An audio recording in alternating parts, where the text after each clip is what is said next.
Hello, good evening, नमस्कार आप सभी को। कैसे हैं आप लोग? अच्छा, 7:30 बजे दूसरा बैच भी रहता है, तो 7:30 तक मैं छोड़ दूंगा। 7:30 तक हम छोड़ देंगे और कोशिश करेंगे कि 6 बजे से ही अपना टेस्ट स्टार्ट हो, क्योंकि थोड़ा डिले हो गया था। ठीक है, और कुछ सिस्टम रेडी करने में। तो चलिए बिना समय गवाए हुए सीधे सीधे क्लास स्टार्ट करते हैं और कोशिश करते हैं कि 7:30 तक आपके टेस्ट को छोड़ दिया जाए। मेरे मित्र, ये जो आप 500 वाली बैच देख रहे हैं, अर्थमेटिक एडवांस DIDS, इसका इंट्रोडक्शन 17 को हुआ था। कल से ये बैच आरंभ हो रहा है, यानी कल पहली क्लास इसकी होगी। कल से ये बैच कंटिन्यू हो जाएगा। ठीक है, तो अगर आप में से कोई जुड़ने वाले होंगे, जो वेट कर रहे होंगे, वो जुड़ जाइएगा। कल से ये बैच स्टार्ट हो जाएगा। चलिए आइए, 4 बजे शाम में है। धन्यवाद। आइए आज की कहानी को हम लोग स्टार्ट करते हैं। लगातार आपकी सेवा में हाजिर हैं, लगातार हाजिर रहेंगे। इसी तरीके से आप लोग कंटिन्यू बने रहिए। आप लोग आज जो इस चैनल पर नए होंगे, वो चैनल को सब्सक्राइब जरूर कर लीजिएगा। थोड़ा सा ही बचा है सब्सक्राइबर मेरे टारगेट में। ठीक है, मेरे जो सब्सक्राइबर का टारगेट है उसमें थोड़ा सा बच गया है, ज़्यादा नहीं बचा है ना। आज केवल 45 यानी कि 45 बचा हुआ है। ठीक है, तो 45 आप लोग आज जुड़ेंगे तो मेरा टारगेट सब्सक्राइबर का पूरा हो जाएगा। चलिए धन्यवाद। आइए तो आज की कहानी स्टार्ट किया जाए। पहला सवाल आपकी सेवा में है। आप लोग मेरे मित्र इसे शेयर करेंगे, अपने अपने ग्रुप में जम के शेयर कर दीजिएगा और लाइक एंड सब्सक्राइब जरूर कर दीजिएगा। आइए अमनराज, पहला सवाल है 5 वर्ग। 5 वर्ग के परिमाप 24, 32, 40 है ना, 76 और 80 है। तो उस वर्ग का परिमाप क्या होगा जिसका क्षेत्रफल इन पांचों वर्ग के क्षेत्रफल के योग के बराबर है। सबसे पहले तो आप ये सब जानते हैं कि सर 4 गुने भुजा बराबर परिमाप होता है। अगर हम भुजा निकालना चाहें तो परिमाप को 4 से भाग देना पड़ेगा, इसमें तो कोई डाउट नहीं है। कहिएगा हाँ। तो मेरे मित्र, आप पांचों वर्ग की भुजा निकालिए तेजी में। कैसे? परिमाप दिया हुआ, परिमाप बटा 4 करिए। 24 में 4 से भाग दीजिएगा 6, 32 में 4 से भाग दीजिएगा 8, 40 में 4 से भाग दीजिएगा 10, 76 में 4 से भाग दीजिएगा 19 और 80 में 4 से भाग दीजिएगा 20। तो ये जो शुरुआती 5 वर्ग है, ये उनकी भुजा हो गई। अगर मैं इस पांचों वर्ग का एरिया लेना चाहूंगा तो एरिया क्या होता है? वर्ग का क्षेत्रफल भुजा स्क्वायर। तो 6 का स्क्वायर 36, 8 का स्क्वायर 64, 10 का स्क्वायर 100, 19 का स्क्वायर 361 और 20 का स्क्वायर हो जाएगा 400। मेरे मित्र, अगर आज इन सब को जोड़ दें तो ये बन जाएगा 961 सेमी स्क्वायर। ये क्या हो गया? हमारे 5 वर्ग का एरिया। क्वेश्चन ने कहा एक नया वर्ग है जिसका परिमाप बताना है आपको। एक नए वर्ग का परिमाप बताइए जिसका एरिया हमारे पांचों वर्ग के एरिया के योगफल के बराबर है। तो मेरे मित्र, एक नया वर्ग है यहाँ पर। ठीक है, अगर हम इन नए वर्ग का जो एरिया है मेरे मित्र, वो 5 वर्गों के एरिया के योग के बराबर है। तो आप तो जानते हैं वर्ग का क्षेत्रफल भुजा स्क्वायर होता है। तो यहां से आ जाएगा 31, यानी इस नए वर्ग की भुजा कितना आ गया? 31। आपको तो नए वर्ग का परिमाप चाहिए, तो वर्ग का परिमाप क्या होता है जी? भुजा स्क्वायर, सॉरी 4 गुने भुजा। तो 4 गुने भुजा करेंगे 124 आ जाएगा। यानी नए वर्ग की जो परिमाप होगा वो 124 हो जाएगा। नए वर्ग का परिमाप जो होगा वो 124 हो जाएगा।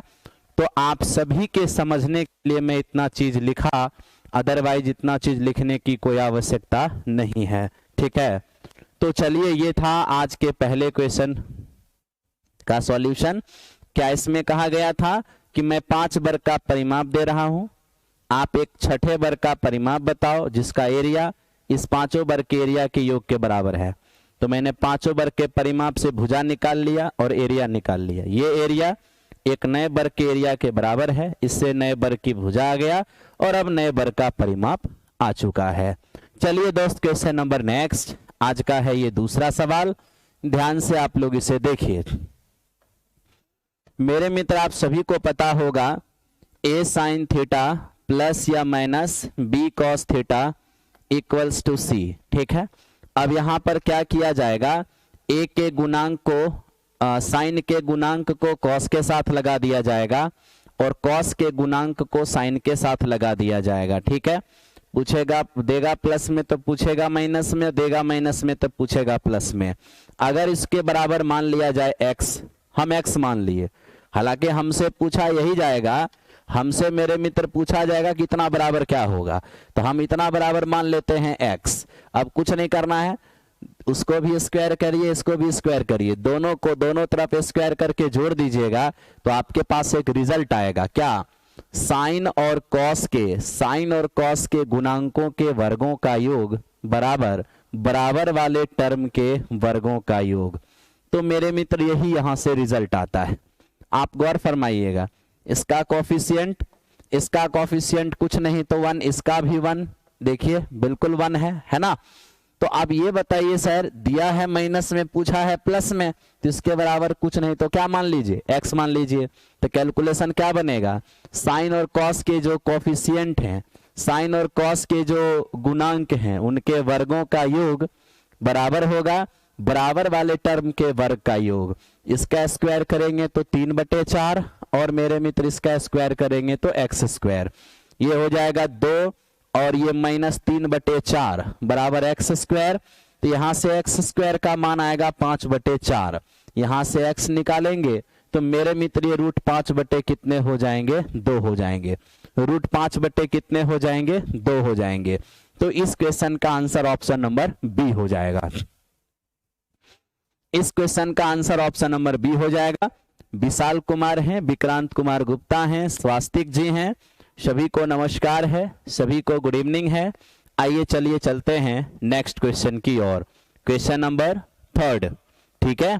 आज का तीसरा सवाल आप सभी का सही है, कहीं से किसी को कोई दिक्कत नहीं है। अब देखिए ये सवाल ये क्या है मेरे मित्र, आपके पास ये एनटीपीसी 2021 का पूछा हुआ सवाल है मेरे मित्र। ये एक इक्वेशन है, ये दूसरा इक्वेशन है और ये मेरे मित्र तीसरा इक्वेशन है। कहा एक इक्वेशन मतलब एक लाइन होता है, 3 इक्वेशन मतलब 3 लाइन हो गया। ये तीनों लाइन क्या है, आपस में लंबवत है, आपस में एक दूसरे को काट रहा है, या समांतर है, या संगामी है, क्या है। तो मेरे मित्र आपको एक बात बताता हूं, ax + by + c = 0, यह है एक रेखा का समीकरण। जब भी हम किसी एक रेखा का समीकरण दिया रहे, अगर हम उस रेखा का ढाल निकालना चाहें, स्लोप जिसे हिंदी में ढाल कहते हैं, तो क्या बनता है, -x का गुणांक, ठीक है, coefficient of x upon coefficient of y, यानी y का गुणांक, ठीक है। आप फटाफट तीनों का स्लोप ले लो मेरे मित्र। अगर आप इनका स्लोप लोगे, m1 ले लो, तो -x का गुणांक है 1 और नीचे y का गुणांक भी है 1, तब तो मेरे मित्र -1 बन गया। इसका स्लोप ले लीजिए तो क्या होगा, -x का गुणांक कुछ भी नहीं तो 1, y का गुणांक भी है 1, यानी m2 का मान भी -1 हो गया। अगर आप इसका स्लोप लेते हैं m3, तो ये क्या होगा, x का गुणांक -x का गुणांक 3, y का गुणांक भी 3। तो फाइनली आप देखिए यहां से भी आ गया है -1। इसका मतलब ये हो गया कि मेरे मित्र m1 = m2 = m3, यानी कि ये तीनों का स्लोप एक समान हो गया। और आप सभी पढ़े होंगे कि समांतर रेखा के स्लोप आपस में बराबर होते हैं, समांतर रेखा के स्लोप आपस में बराबर होते हैं। तो अगर ये तीनों रेखा का स्लोप इक्वल है, इसका मतलब है कि तीनों रेखा आपस में क्या है, तो तीनों रेखा आपस में पैरेलल है। तीनों रेखा आपस में क्या है, पैरेलल। तो मेरे मित्र इस क्वेश्चन का आंसर हो जाएगा समांतर। इस क्वेश्चन का आंसर क्या हो जाएगा? समांतर। तो अच्छी तरीके से ये सब समझिए। ये आपके एग्जामिनेशन का आया हुआ एनटीपीसी सीवीटी 1 2020-21 का क्वेश्चन है। चलिए चलते हैं question number next 4 number question की ओर चलिएगा। ध्यान से 4 नंबर क्वेश्चन को समझिए। देखिए 4 नंबर क्वेश्चन में ये तो आप सभी पढ़े होंगे, है ना, सभी को पता होगा। बाकी मैं कोऑर्डिनेट ज्योमेट्री का एक वीडियो आपको मास्टर वीडियो कल इवनिंग तक मैं कोऑर्डिनेट ज्योमेट्री का मास्टर वीडियो जो आप लोग बार बार डिमांड करते हैं, उसमें एक छोटा सा पार्ट रह गया है जिसको मैं आज शूट करूंगा। ठीक है, सर्कल जो नया आपके एग्जामिनेशन में आया है, तो सर्कल को शूट करके उसको एक परफेक्ट वीडियो बनाकर, मास्टर वीडियो बनाकर मैं कल इवनिंग तक, कल फ्राइडे है ना, सॉरी सैटरडे के इवनिंग में वो अपलोड हो जाएगा। आपको घबराने की जरूरत नहीं है। ठीक है, वो एकदम रेलवे के लिए रामबाण होगा। ध्यान दीजिए, एक्स अक्ष के सापेक्ष रेलवे और एसएससी प्री लेवल तक का वो उसमें बहुत ही शानदार बनाया हुआ है। आप उसको देखिएगा। बहुत हद तक मेंस भी कवर हो जाएगा, चूंकि पढ़ाया हूं रेलवे के लिए ही, इसलिए मैं उसको रेलवे बोल रहा हूं। ठीक है, ध्यान दो मेरे मित्र, ये एक्स अक्ष के सापेक्ष बिंदु 7,8 का प्रतिबिंब क्या होगा? मेरे मित्र सबसे पहले आपको यह समझना है, ये रिफ्लेक्शन भी हम वहां पढ़ाए हैं, घबराने की आवश्यकता नहीं है। मेरे मित्र आपसे कहा कि ये बिंदु 7,8, तो कोई भी बिंदु होता है ना दोस्त, वो x, y के फॉर्मेट में होता है। तो आज x भी पॉजिटिव, y भी पॉजिटिव, इसका मतलब पॉइंट फर्स्ट क्वाड्रेंट में है। कहां है? फर्स्ट क्वाड्रेंट में। ओके, x अक्ष के सापेक्ष, जिसके सापेक्ष प्रतिबिंब पूछेगा मतलब वही आईना है। तो यहां x अक्ष आईना है। अब आप ही बताइए, x अक्ष अगर आईना है तो आईना से ऊपर अगर वस्तु है तो आईना से पीछे उसका प्रतिबिंब बनेगा। तो मेरे मित्र यहां आईना से ऊपर वस्तु है तो ये आईना से पीछे उसका प्रतिबिंब बनेगा। याद रखिएगा, जब तक ये अक्ष दर्पण बनेगा इसके मान में कोई फर्क नहीं पड़ेगा। आप चुपचाप वही मान उठा करके रख दीजिए, सिर्फ साइन बदल जाएंगे। चूंकि ये x का पॉजिटिव है, x का और ये मेरे मित्र आपका y का नेगेटिव है, ये y का पॉजिटिव है और ये x का नेगेटिव है। तो ये है फोर्थ क्वाड्रेंट, जहां पर x का मान तो पॉजिटिव रहेगा लेकिन y का मान क्या होगा? नेगेटिव। तो इस क्वेश्चन का आंसर आएगा ऑप्शन नंबर ए। इस क्वेश्चन का आंसर आएगा ऑप्शन नंबर ए। तो आप सभी इस बात से वाकिफ होंगे और आप सभी इस चीज को समझ रहे होंगे। स्वास्तिक हैं, निर्जला जी हैं, सभी को नमस्कार है, सभी को ध्यान दो मेरे मित्र। अगले क्वेश्चन की ओर हम लोग चले। अब देखिए अगला सवाल यह है मेरे दोस्त, जो भी बच्चे 2019 के अंदर जो मैंने टारगेट 20 के अंदर जो वो लॉकडाउन पहली बार आई थी, जो मैंने टारगेट बैच पढ़ाया था, मेरे मित्र आप उस टारगेट बैच के अगर मटेरियल को निकाल कर देखो तो आज भी ये सारे क्वेश्चन एकदम डेटा वाइज, मतलब क्या है, एकदम हूबहू यही क्वेश्चन वहां कराया गया था और वो क्वेश्चन एग्जामिनेशन में आया भी। काफी ऐसे क्वेश्चन हैं। तो मेरे मित्र ये एनटीपीसी, ध्यान दो, 2021 का पूछा हुआ क्वेश्चन है। ठीक है, अब सर इस क्वेश्चन को हम कैसे बनाएं? मेरे मित्र ये महा बेसिक क्वेश्चन है। अगर आप यहां थीटा का प्रयोग करेंगे, दो ऑप्शन मैच करेगा, फिर थीटा बदलेंगे तो बहुत सारा मशक्कत हो जाएगा। तो मैं कहूंगा कि उतना सोचो ही मत, आप इसको बेसिक से काम कर लो। कैसे, वो मैं थोड़ा बताता हूं। मेरे मित्र ये आपका 1 है। ठीक है, इस टर्म को पहले लिख लो। देखो माइनस, ऊपर साइन स्क्वायर है जिसे आप 1 माइनस कॉस स्क्वायर लिख सकते हो। ठीक, और नीचे क्या? 1 प्लस कॉस। ध्यान देना, बाकी ये चीज मेरे मित्र है 1 प्लस कॉस। ठीक है, और बटे मेरे मित्र साइन, और वो लास्ट में एक लाइन है ये साइन और अपॉन मेरे मित्र ये 1 माइनस कॉस। ठीक, अब आप ध्यान से एक चीज देखो, क्या सर ये 1 माइनस कॉस स्क्वायर है, इसको क्या कर सकते हैं? ये कहां से आया 1 माइनस कॉस स्क्वायर? मेरे मित्र इसके बदले लिखे हैं। ठीक है, तो ए स्क्वायर माइनस बी स्क्वायर को हम ए प्लस बी और मेरे मित्र ये a माइनस बी लिख सकते हैं।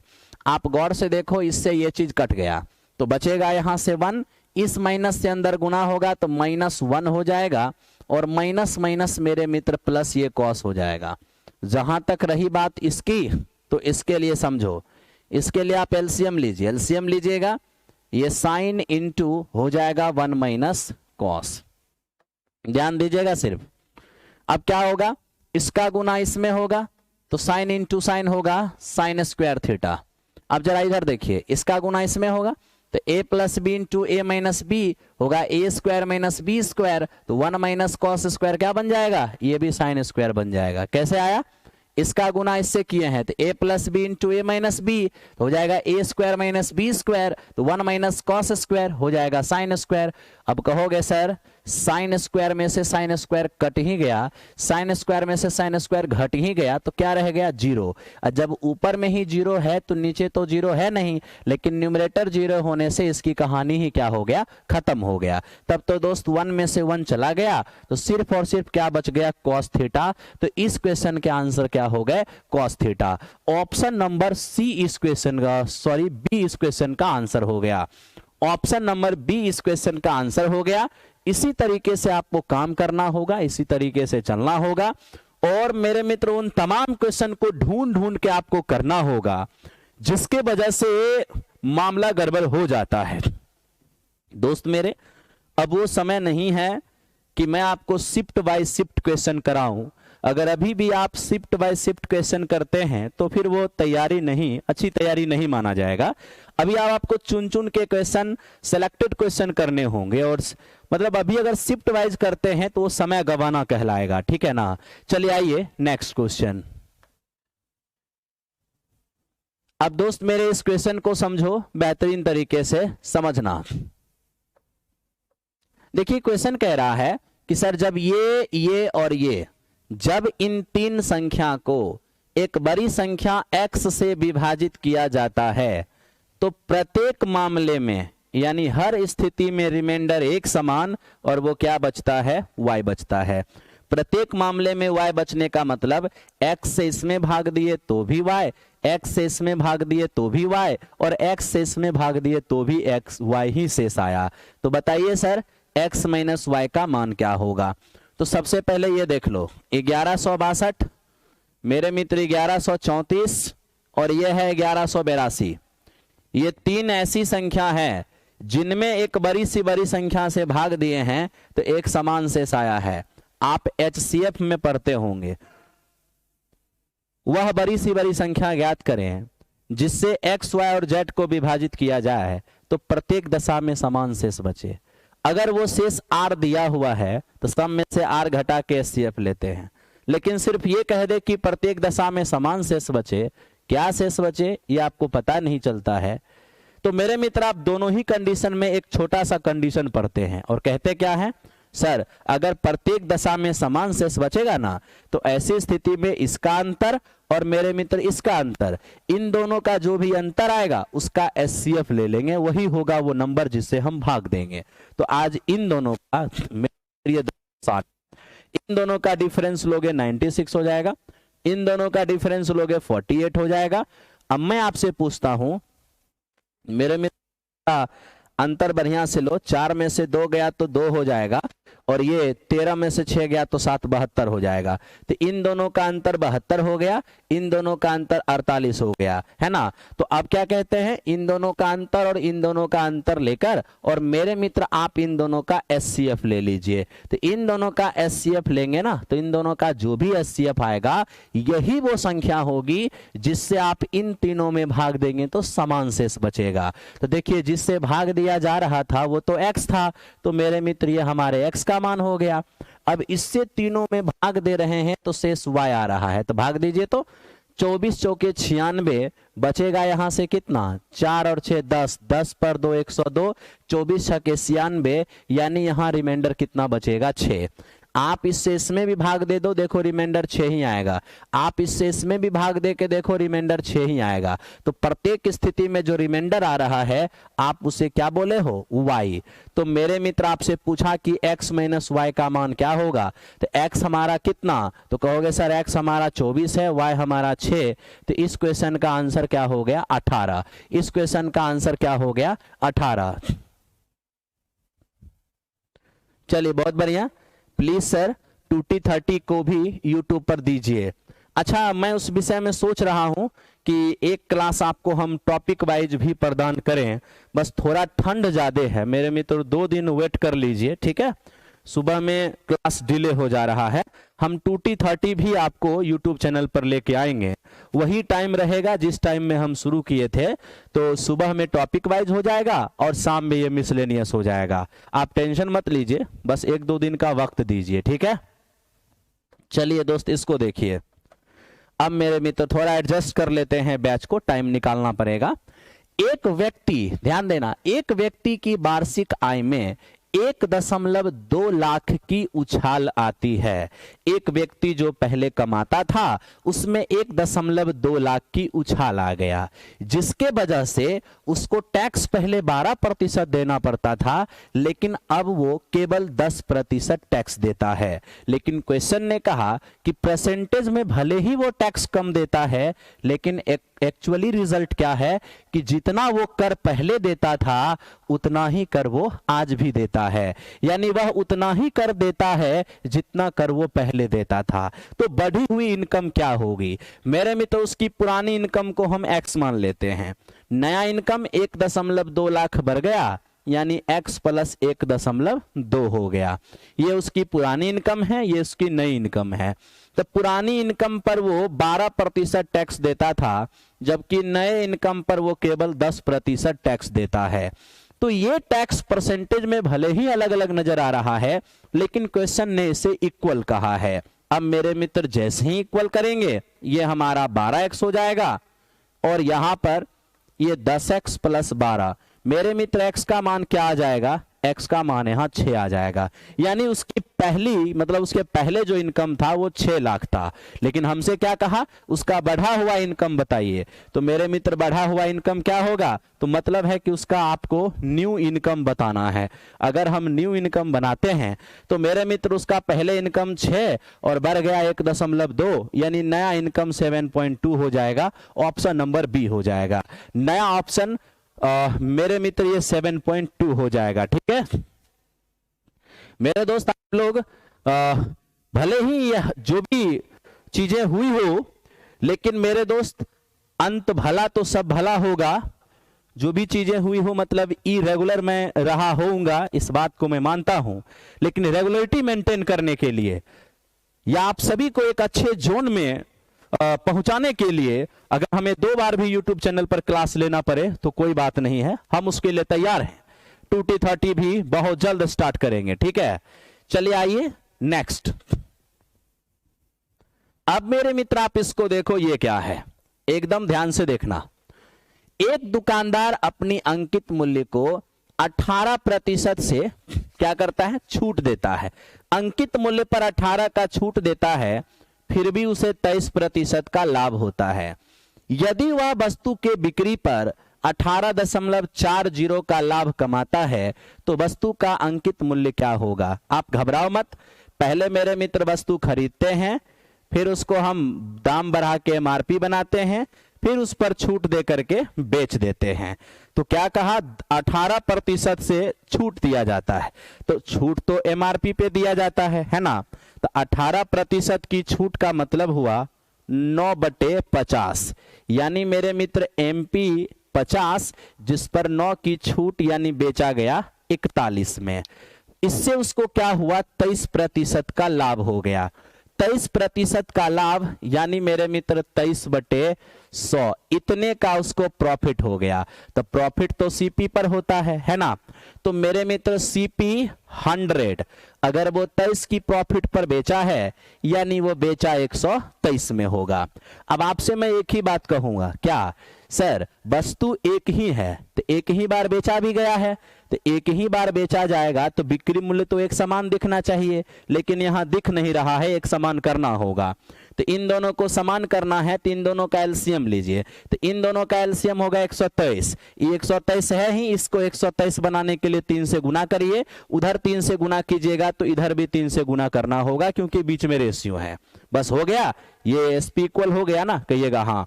तो SP 123 और सीपी मेरे मित्र 100। तो देखिए जरा सा इसका लाभ कितना है, तो कहिएगा सर लाभ हो गया इसका 23। तो यही जो मेरे मित्र लाभ 23 है ना, वो तुझे दिया हुआ है कितना, 18.40। तो जब 18.40 23 का मान दिया है, तो मैं पूछता हूं 1 यूनिट का मान क्या होगा। तो 23 से 8 बार में कटेगा, यानी हो जाएगा 8.80। तो 1 यूनिट का मान 0.80। हमसे पूछा है इसका एमआरपी क्या होगा, अंकित मूल्य क्या होगा। तो अंकित मूल्य तो 150 है, तो हो जाएगा सीधे 150 और गुने 0.8। जीरो का क्या वैल्यू है। अब मेरे मित्र यहां दशमलव हटाइएगा 0, 15 ठे हो जाएगा 120। यानी कहीं ना कहीं दोस्त मेरे 120 एमआरपी इसका आ गया है। और ये शानदार तरीके से आप बना चुके होंगे, किसी को कोई दिक्कत नहीं हो रहा होगा। क्या लिखा है जी, थोड़ा कमेंट नीचे करो यूट्यूब वाला। सर जी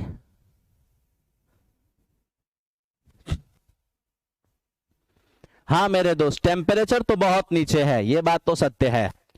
चलिए बहुत बढ़िया, क्वेश्चन हो गया होगा, आपको समझ में भी आ गया होगा।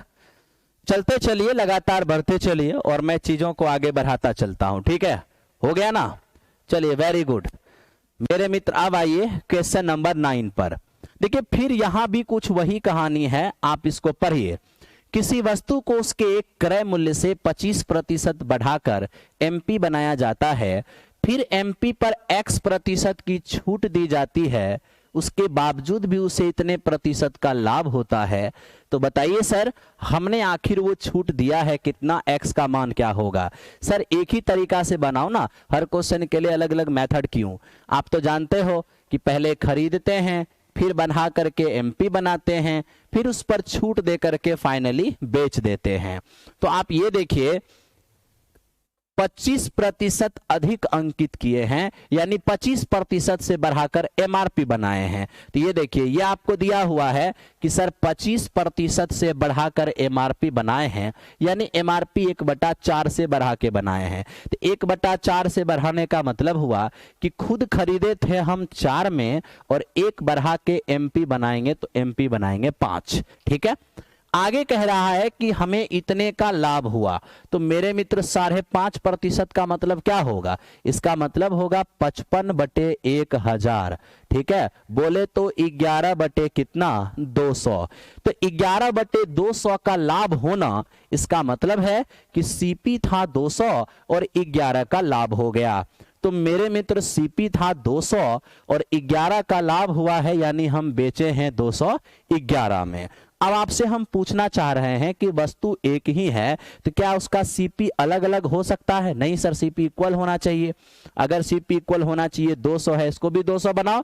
200 बनाने के लिए 50 से गुना, तो रेशियो है, इसमें भी 50 से गुना करना होगा। तो फाइनली आप क्या देख रहे हो कि जिसका एमपी 250 उसको बेचे हैं 211 में। तो वही जो हम x% की छूट जो दिए हैं उसका मान क्या है, यानी हम छूट दिए कितने के हैं। तो देखो जी यहां ध्यान से, 250 की चीज अगर 211 में बेचोगे, यानी तुमने 39 का छूट दिया है। किस पर, तो कहोगे सर 250 पर, इंटू 100। तो यहां 50 दूनी और 50 पचे, तो हो जाएगा 78/5%। आप इसको भाग दीजिए, ये 15.6 हो जाएगा, 15.6 हो जाएगा। तो ये हो गया इस क्वेश्चन का आंसर। उम्मीद करते हैं कि आप सभी लोग को समझ में आया होगा। ठीक है, तो ये ध्यान रखना कि कैसे हम बढ़ाते हैं, कैसे हम डिस्काउंट देते हैं, ये सब कुछ आपको पता होना चाहिए। इससे कोई समस्या नहीं होना है, कोई दिक्कत किसी को नहीं होना है। ठीक है, तो मेरे मित्र उम्मीद करते हैं समझ में आया होगा। आइए हम आगे बढ़ते हैं क्वेश्चन नंबर 10। ध्यान दो, अब देखो ये क्वेश्चन नंबर 10 क्या है, सभी लोग समझो, सभी लोग ध्यान दो इस पर। 10 नंबर क्वेश्चन कहता है कि साधारण ब्याज की दर पर एक धनराशि 1 साल के अंत में इतना हो जाता है और 4 साल के अंत में इतना हो जाता है। तो मैं आपसे पूछना चाहता हूं, ए दोस्त, क्या सर 1 साल का अमाउंट है 776 और 4 साल का अमाउंट कितना है मेरे मित्र, ये 7504। ठीक है, तो 1 से 4 साल का मतलब क्या हुआ, 3 साल का गैप। तो 3 साल में आखिर ब्याज कितना बना, इसमें से इसको घटाओ, 14 में 6 गया तो 8, ये मेरे मित्र 9 में 7 गया तो 2, और ये हो जाएगा 4, 4 में 0 तो मेरे मित्र ये 4 और 7 में 6 गया तो 1, यानी 3 साल में इतना ब्याज बना। कौन सा ब्याज है ये? साधारण ब्याज है। तो साधारण ब्याज तो हर साल एक समान होगा, कहोगे हाँ। तो जब 3 साल का ब्याज इतना है तो 1 साल का ब्याज निकालने के लिए 3 से भाग दे देंगे तो होगा 4 तिया 12 और मेरे मित्र यहां बचेगा 7 तिया 21 और 6 तिया 18, यानी 1 साल का ब्याज 476 हो जाएगा। तो हमसे क्या पूछा है? धनराशि बताइए और रेट बताइए, यानी प्रिंसिपल और रेट दोनों बताइए। तो मित्र आपसे मैं एक बात पूछूं, कहिएगा क्या? आखिर ये है क्या? तो सर ये 1 साल का मिश्र धन है। तो 1 साल के मिश्र धन में क्या क्या रहेगा? तो 1 साल के मिश्र धन में प्रिंसिपल रहेगा और सर 1 साल का ब्याज रहेगा। तो 1 साल का ब्याज तो जान चुके हो 476, तो अगर 776 में 476 ब्याज ही है तो प्रिंसिपल क्या होगा? तो इसमें से इसको हटा दो, यानी प्रिंसिपल हो जाएगा 5600। तो ये आपने देख लिया कि प्रिंसिपल 5600 आ गया और ये 1 साल का ब्याज है। तो सर हमें रेट निकालना रह गया, तो रेट निकालो। तो रेट कैसे निकालते हैं? 1 साल का ब्याज ऊपर और बटे प्रिंसिपल इंटू 100। तो देखो 1 साल में वृद्धि हुई कितनी? तो 1 साल में 476 की वृद्धि हुई है। किस प्रिंसिपल पर? तो कहोगे 5600 पर। तो बताओ 100 पर क्या होगा? मेरे मित्र आप कैलकुलेट करके देखो 8.5% आ जाएगा, यानी इस क्वेश्चन का यही आंसर हो गया। इस क्वेश्चन का यही आंसर हो गया। एकदम आराम से आप देखते रहो, आराम से आप चलते रहो, ठीक है मेरे दोस्त। मैं कोशिश करूंगा कि आप सभी को सॉल्यूशन का पीडीएफ भी मिल जाए। मैं कोशिश करूंगा कि आप सभी को सॉल्यूशन का पीडीएफ भी मिल जाए। बस आप अभी देखते चलो, आगे बढ़ते चलो। क्या करोगे सॉल्यूशन का पीडीएफ लेकर दोस्त मेरे? स्क्रीनशॉट करने तो मैं दे ही रहा हूं, ठीक है। बाकी फिर भी आप कहते हो तो मैं सॉल्यूशन का स्क्रीनशॉट दे दूंगा, सॉरी पीडीएफ बना के दे दूंगा। चलिए चलते हैं अगले क्वेश्चन की ओर। Question number next. अब देखो दोस्त ये क्या है, बहुत ही मजेदार चीज है, ध्यान से देखना। मित्र इस क्वेश्चन के अंदर कहा कि 2 संख्याएं ऐसी हैं कि जिनका अंतर योगफल और गुणनफल, 2 संख्या ऐसी हैं जिनका अंतर योगफल और गुणनफल का ये रेशियो है। अगर मैं अनुपात की राशि x मान लूं, ठीक है, और उन दोनों संख्या को मैं a और b मान लूं, ठीक, तो देखो बीच में योगफल है, शुरू में पहले अंतर है और बाद में गुणनफल है। तो इन दोनों का योगफल क्या होगा? तो मेरे मित्र योगफल तो 7x हो जाएगा, ठीक है, और इन दोनों का अंतर, तो मेरे मित्र अंतर शुरू में है जो कितना x है तो x हो जाएगा, और इन दोनों का गुणनफल कितना? तो दोनों का गुणनफल मेरे मित्र 24x, और हमें दोनों का गुणनफल ही पूछा है। तो अगर हमें दोनों का गुणनफल पूछा है जो 24 गुना समथिंग है, तो आप कहोगे सर हमारा जो आंसर होना चाहिए 24 का मल्टीपल होना चाहिए। तो 24 गुना समथिंग, तो 24 का मल्टीपल ये है और ये है, ठीक है। लेकिन आकाशवाणी ऐसा इसमें इसलिए हम लोग दिमाग नहीं लगाएंगे क्योंकि मेरे मित्र यहां पर देख रहे हैं कि हर कोई 12 का मल्टीपल है। तो हर कोई 12 का मल्टीपल है तो यहां कंट्रोवर्सी हो सकता है, इसलिए समय ना गवाओ, सीधे सॉल्व कर लो। मेरे मित्र सॉल्व करोगे, जोड़ोगे, b से b कटेगा, a प्लस a हो जाएगा 2a, 2a बराबर इधर 8x, तो a का मान कितना हो जाएगा? 4x। आप ही बताओ जब a और b दोनों मिलके 7x है, जिसमें a अगर 4x है तो b क्या हो जाएगा? 3x हो जाएगा, हाँ या ना? दोनों मिलके 7, जिसमें एगो 4 तो दूसरा 3 हो जाएगा। अब ये देखो a आपका आ गया 4x और मेरे मित्र b आपका आ गया 3x और बराबर अगर ये 24x है, तो ध्यान से देखो ये 4x से कट गया मेरे मित्र कितनी बार में? तो आप कहोगे सर 4 छके 24, यानी x का मान 2। और जब x का मान 2 आ गया, आपको दोनों का गुणनफल चाहिए जो रेडी है, सीधा x का मान बैठा दीजिए, x का मान बैठा दीजिएगा, मेरे मित्र 48 हो जाएगा। तो दोनों का गुणनफल कितना होना है? 48। दोनों का गुणनफल कितना होना है? 48। 48 48 48। छोटू भाई ये टाटा से प्रणाम कर रहे हैं, आपको भी पटना की धरती से प्रणाम, पटना बिहार से आपको भी प्रणाम। आइए चलते हैं क्वेश्चन नंबर नेक्स्ट की ओर। निर्जला जी हैं, बहुत अच्छे बहुत अच्छे, बहुत बढ़िया। मिथिलेश भाई आप भी अच्छे बना रहे हो। नेक्स्ट क्वेश्चन, अब देखो क्वेश्चन नंबर नेक्स्ट। अब इसको आप ध्यान से देखो, बहुत अच्छा लगेगा मेरे मित्र। ये मतलब सवाल कोशिश मैं ये कर रहा हूं कि एकदम नए चीज को लेकर चला जाए, ठीक है सर। मैथ्स टेस्ट यूट्यूब पर रोज दीजिए। अच्छा मुरारी ध्यान दीजिए, ए बी और सी ने मिलकर एक व्यवसाय में 53,000 रुपए लगा दिया, तीनों मिलकर 53,000, ठीक है। ए ने बी की तुलना में 5,000 ज्यादा लगाया है, जबकि बी ने सी की तुलना में 6,000 ज्यादा लगाया है। तो मान लेते हैं कि सी एक्स लगाया है, बी से 6,000 ज्यादा, यानी बी एक्स प्लस 6,000 लगाया है, ठीक है। तो ध्यान दो, बी सी से 6,000 ज्यादा, ए जो है वो बी से 5,000 ज्यादा। तो अगर बी से 5,000 ज्यादा तो इसमें 5,000 जोड़ दो, तो मेरे मित्र ये हो जाएगा एक्स प्लस कितना 11,000 हो जाएगा। तो ये हुआ ए बी सी तीनों का अलग अलग इन्वेस्टमेंट। ये तीनों एक साथ इन्वेस्टमेंट दिया हुआ है कितना 53,000। अगर तीनों को जोड़ देते हैं तो हो जाएगा 3x और प्लस मेरे मित्र 17,000। ये एक साथ कितना है 53,000 दिया हुआ है। अगर हम 3x का मान निकाल लें तो ये जाके उधर घटेगा, 13 में से 7 गया तो 6 और 4 में 1 गया तो 3। यहां x का मान कितना आ गया मेरे दोस्त 12,000 आ गया। और जब x का मान 12,000 तो ये देखिए c का इन्वेस्टमेंट आ गया 12 6 18, ये a का इन्वेस्टमेंट आ गया है ना 12 और 11 मेरे मित्र 23, ये किसका आ गया ये a का इन्वेस्टमेंट आ गया, ठीक है। अब देखो इसमें कहीं भी टाइम का डिस्कस नहीं है, कहीं भी टाइम का डिस्कस नहीं है, टोटल लाभ इतना हुआ है। तो बताइए सर उसमें ए का हिस्सा क्या होगा। जब टाइम का डिस्कस नहीं होता है तो मेरे मित्र जो पूंजी का अनुपात होगा वही उसके लाभ का अनुपात होगा। तो जरा सा रेशियो लीजिए पूंजी का, ए का 23,000 है, ठीक है। तो काटेंगे तो 3 0 3 0 कट ही जाएगा, ए का 23 हो जाएगा, बी का 18 है और मेरे मित्र सी का क्या है 12। आपको किसका हिस्सा चाहिए ए का हिस्सा। ए को कितना मिलेगा 23, कितना में तो 30 और 23 53 में, ए को मिलेगा 23 पूरे 53 में। तो बताइए सर ये 31,800 में क्या मिलेगा। अब देखो इससे ही कट गया 8 बार में, आप सॉल्व करोगे 00 8 3 24 8 दूनी 16 16 2 18, यानी 18,400। जरा देखो कि किसका हिस्सा मांगा है।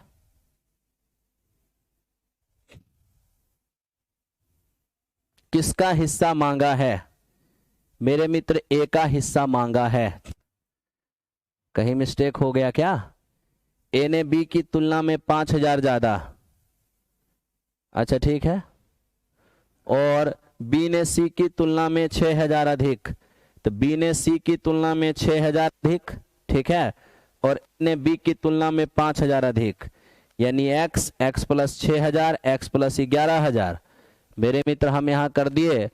तो ये हमारे पास क्या हो गया x बराबर 12,000। हमें किसकी बात पूछा था x बराबर 12,000, तो यहां से तीनों का हम इन्वेस्टमेंट निकाल दिए। अब हमसे ये कह रहा है कि सर आप बताओ, अच्छा आप बताओ ए का हिस्सा क्या होगा। अगर हम ए का हिस्सा लेने जाएं तो इससे मेरे मित्र यहाँ पर कैलकुलेशन में मिस्टेक हो गया मेरे मित्र। इससे ही कटेगा कितनी बार में 6 बार में, 6 से गुना करोगे 6 3 18 6 दूनी 12 1 13, यानी यहां गुना में मिस्टेक हो गया था। चलिए वेरी गुड, ए नंबर आंसर हो गया।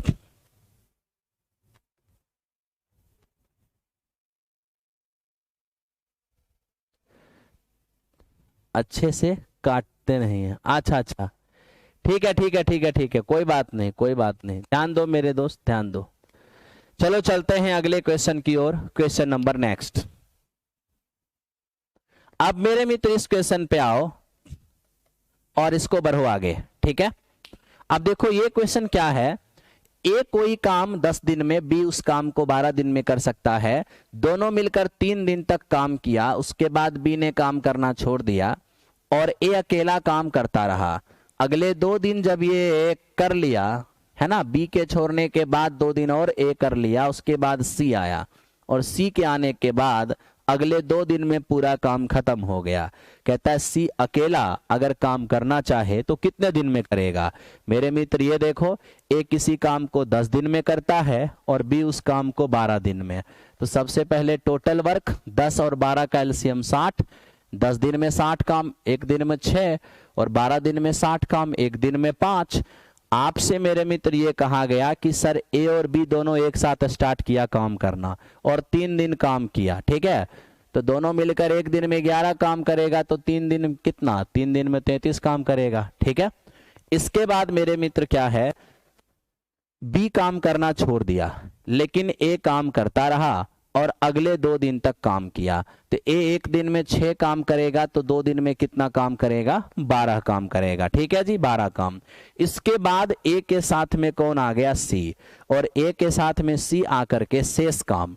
तो 60 में 12 और 33 45 काम हो गया। तो 60 में 45 काम हो गया तो बच गया 15 काम। इस 15 काम को ए और सी ने केवल 2 दिन में फिनिश कर दिया। तो मैं पूछता हूं कि अगर ए और सी ने इसको 2 दिन में फिनिश किया है तो 2 दिन ए भी काम किया, 2 दिन सी भी काम किया। तो 2 दिन में ए कितना किया होगा ये तो आप जानते हैं, क्योंकि ए 1 दिन में 6 काम करता है, तो 2 दिन में मेरे मित्र 12 काम किया होगा। तो जब ये 15 में से, ध्यान देना, जब ये 15 में से मेरे मित्र ध्यान दो, जब ये 15 में से 12 काम ए ही किया है, इसका मतलब सी 3 काम किया।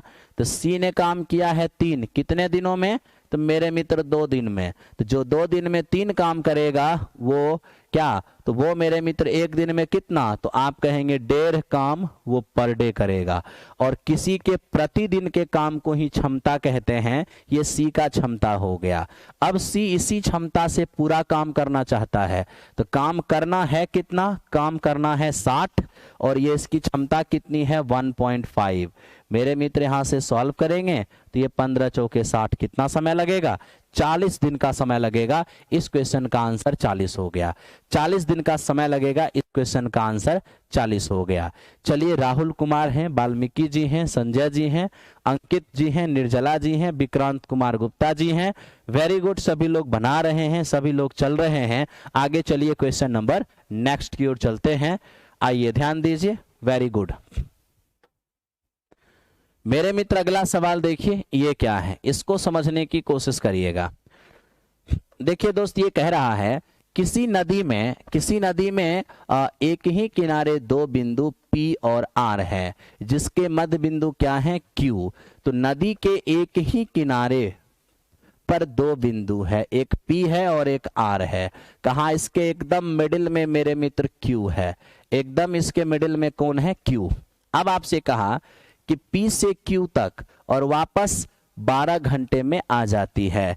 यानी एक प्रयास किया आदमी ने कि P से Q तक गया और मेरे मित्र Q से P रिटर्न आया, P से Q गया और Q से P रिटर्न आया। तो इस जाने और आने में टोटल इसको 12 घंटे लग गए।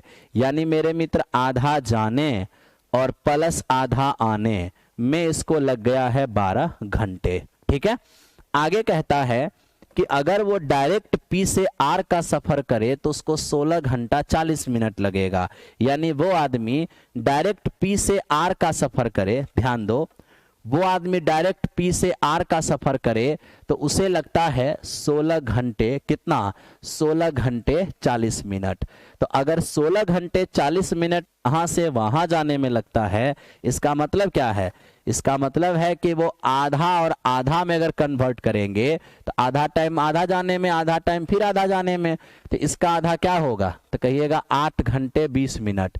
यानी 8 घंटे 20 मिनट में आधा गया होगा और शेष आधा भी 8 घंटे 20 मिनट में ही गया होगा।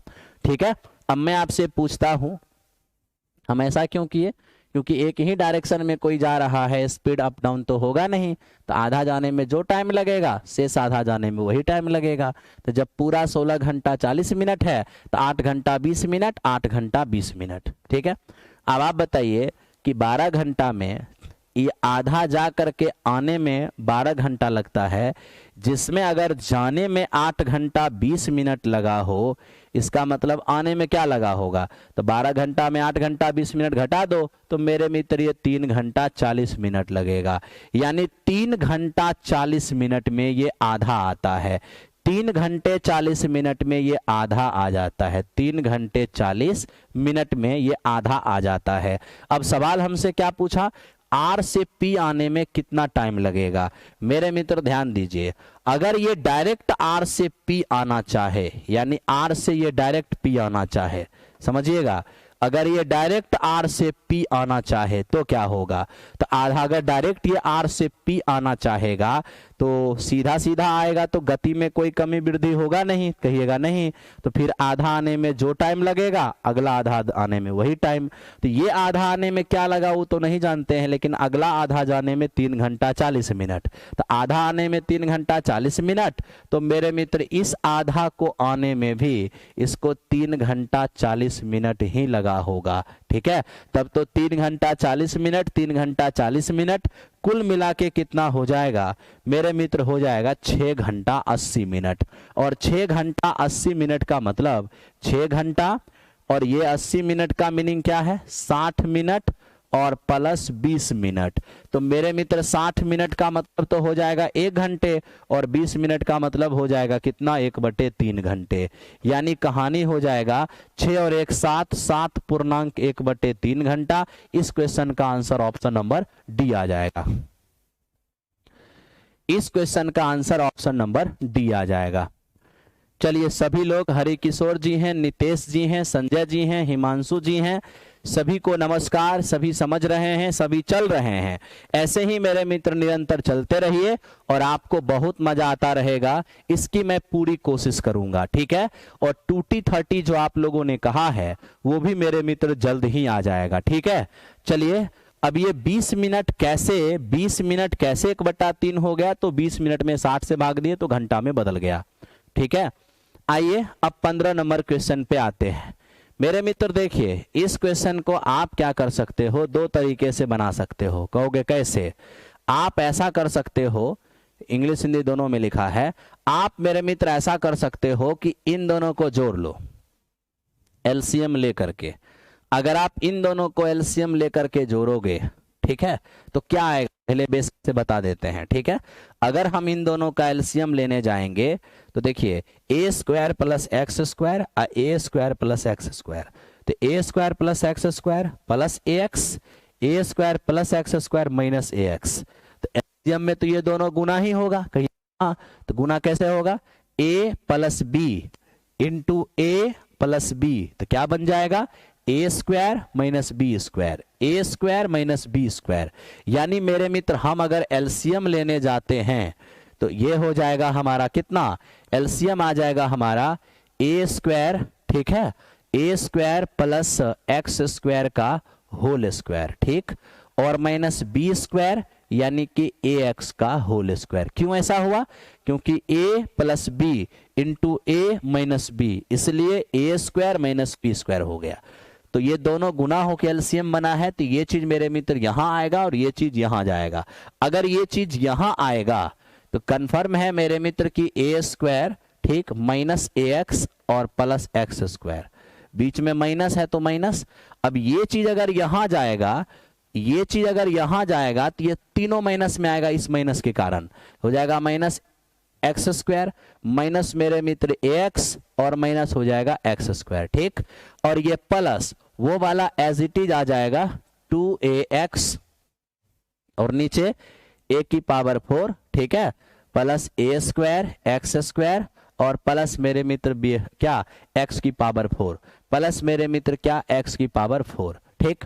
अब इसको देखोगे तो ऊपर में दोस्त मेरे ये कट गया, ये कट गया, ये कट गया, a कट गया, माइनस ax हो जाएगा माइनस में 2ax और नीचे क्या होना है, a प्लस बी का होल स्क्वायर करो तो a² प्लस हो जाएगा b² और प्लस 2ab, ठीक है, आप कहोगे हाँ, और मेरे मित्र इसका स्क्वायर करोगे तो ये a² x² हो जाएगा, ठीक है, और प्लस इधर क्या है, इधर है 2ax और बटे a की पावर 4 प्लस a² x² और प्लस x की पावर 4। अब मैं आपसे कुछ नहीं कहना चाहता हूं, आप ध्यान दो जरा सा। अगर आप ध्यान दोगे, दूगो ए स्क्वायर एक्स स्क्वायर में से एगो चला जाएगा तो प्लस में क्या बचेगा, एगो ए स्क्वायर एक्स स्क्वायर बचेगा। आप कहोगे हाँ, तब तो नीचे में जो यहाँ है वही चीज यहाँ है। तब तो क्या कहोगे, सर नीचे में तो दोनों का सेम हो गया, तो दोनों का सेम हो गया तो एलसीएम लेंगे तो यही चीज आ जाएगा, है ना। तो जब एलसीएम दोनों का सेम तो ऊपर वाला एज इट इज आएगा। या सीधे सीधे कहो, जो चीज यहाँ प्लस में है वही चीज यहाँ पर माइनस में है, तो सेम चीज में से सेम चीज घट जाएगा, आंसर क्या होगा, 0। सेम चीज में से सेम चीज घट जाएगा, आंसर क्या होगा, 0। सेम चीज में से सेम चीज घट जाएगा, आंसर क्या होगा, 0। तो मित्र ये तो हो गया कि बेसिक कहानी हम बना लिए, लेकिन एग्जामिनेशन में ऐसे बनाने का टाइम नहीं रहेगा। तो सर हम क्या करेंगे, कुछ नहीं, एक सिंपल सा आइडिया देता हूं, देखिए आपको क्या मजा आता है। स्क्रीनशॉट कर लीजिए, अगर कर लिए होंगे स्क्रीनशॉट तो मैं इसका आपको बेसिक फंडा दिखाता हूं। देखिए इसका बेसिक फंडा सिंपल सा है। हम देख रहे हैं कि वेरिएबल टू कांस्टेंट में, यानी वेरिएबल में क्वेश्चन है, कांस्टेंट में आंसर है, ए और एक्स है। मेरे मित्र कोई भी मान पुट कर दो, बस अनडिफाइन सिर्फ नहीं होना चाहिए, कुछ भी मान पुट कर दो। मैं कहता हूं कि दोनों का मान एक ही पुट कर दो। अगर आप दोनों का मान एक पुट कर दोगे तो ये 1 1 1 बन जाएगा, ये भी 1 1 और 1 बन जाएगा, ये भी 1 1 और 1 बन जाएगा, और 2 into 1 मेरे मित्र ये तो हमारा 2 बन जाएगा। ठीक है, तो यहाँ क्या रह जाएगा, यहाँ रह जाएगा 1/1 + 1 + 1, ये हो जाएगा 3, ये माइनस, ये देखिए 1 से 1 चला जाएगा, एगो प्लस में एगो माइनस में है, एक 1 बच जाएगा, तो 1/1 क्या हो जाएगा मेरे मित्र, 1 हो जाएगा। ठीक है, और प्लस यहाँ देखो 2 है ऊपर में और नीचे 1 + 1 + 1 3, तो मेरे मित्र ये हो जाएगा 2/3। तो कहीं ना कहीं 1/3 और 2/3 को जोड़ेंगे तो 1 बन जाएगा, अब माइनस में मेरे मित्र 1 है, तो 1 में से 1 गया 0। तो इस क्वेश्चन का आंसर क्या आ गया, 0 आ गया। इस क्वेश्चन का आंसर क्या आ गया, 0 हो गया। ठीक है, तो मेरे मित्र आप सभी को कोई दिक्कत नहीं होना चाहिए, सब कोई बता रहा है आंसर, बहुत अच्छा मेरे दोस्त, बहुत अच्छा। चलिए चलते हैं क्वेश्चन नंबर नेक्स्ट की ओर। ठीक है, ध्यान देते हैं नेक्स्ट क्वेश्चन। हर कोई आंसर बता रहा है तो ये बहुत अच्छी बात है।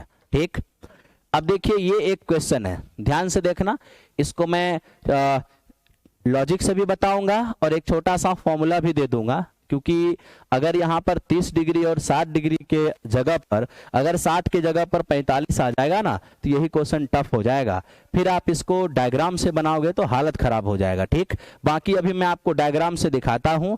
ऐसा सवाल मेरे मित्र ग्रुप डी 2018 में आ चुका है। ठीक है, आप जाके प्रीवियस क्वेश्चन देख लो। ठीक है, अब देखो तो क्वेश्चन है, 1 मिनट मेरे दोस्त,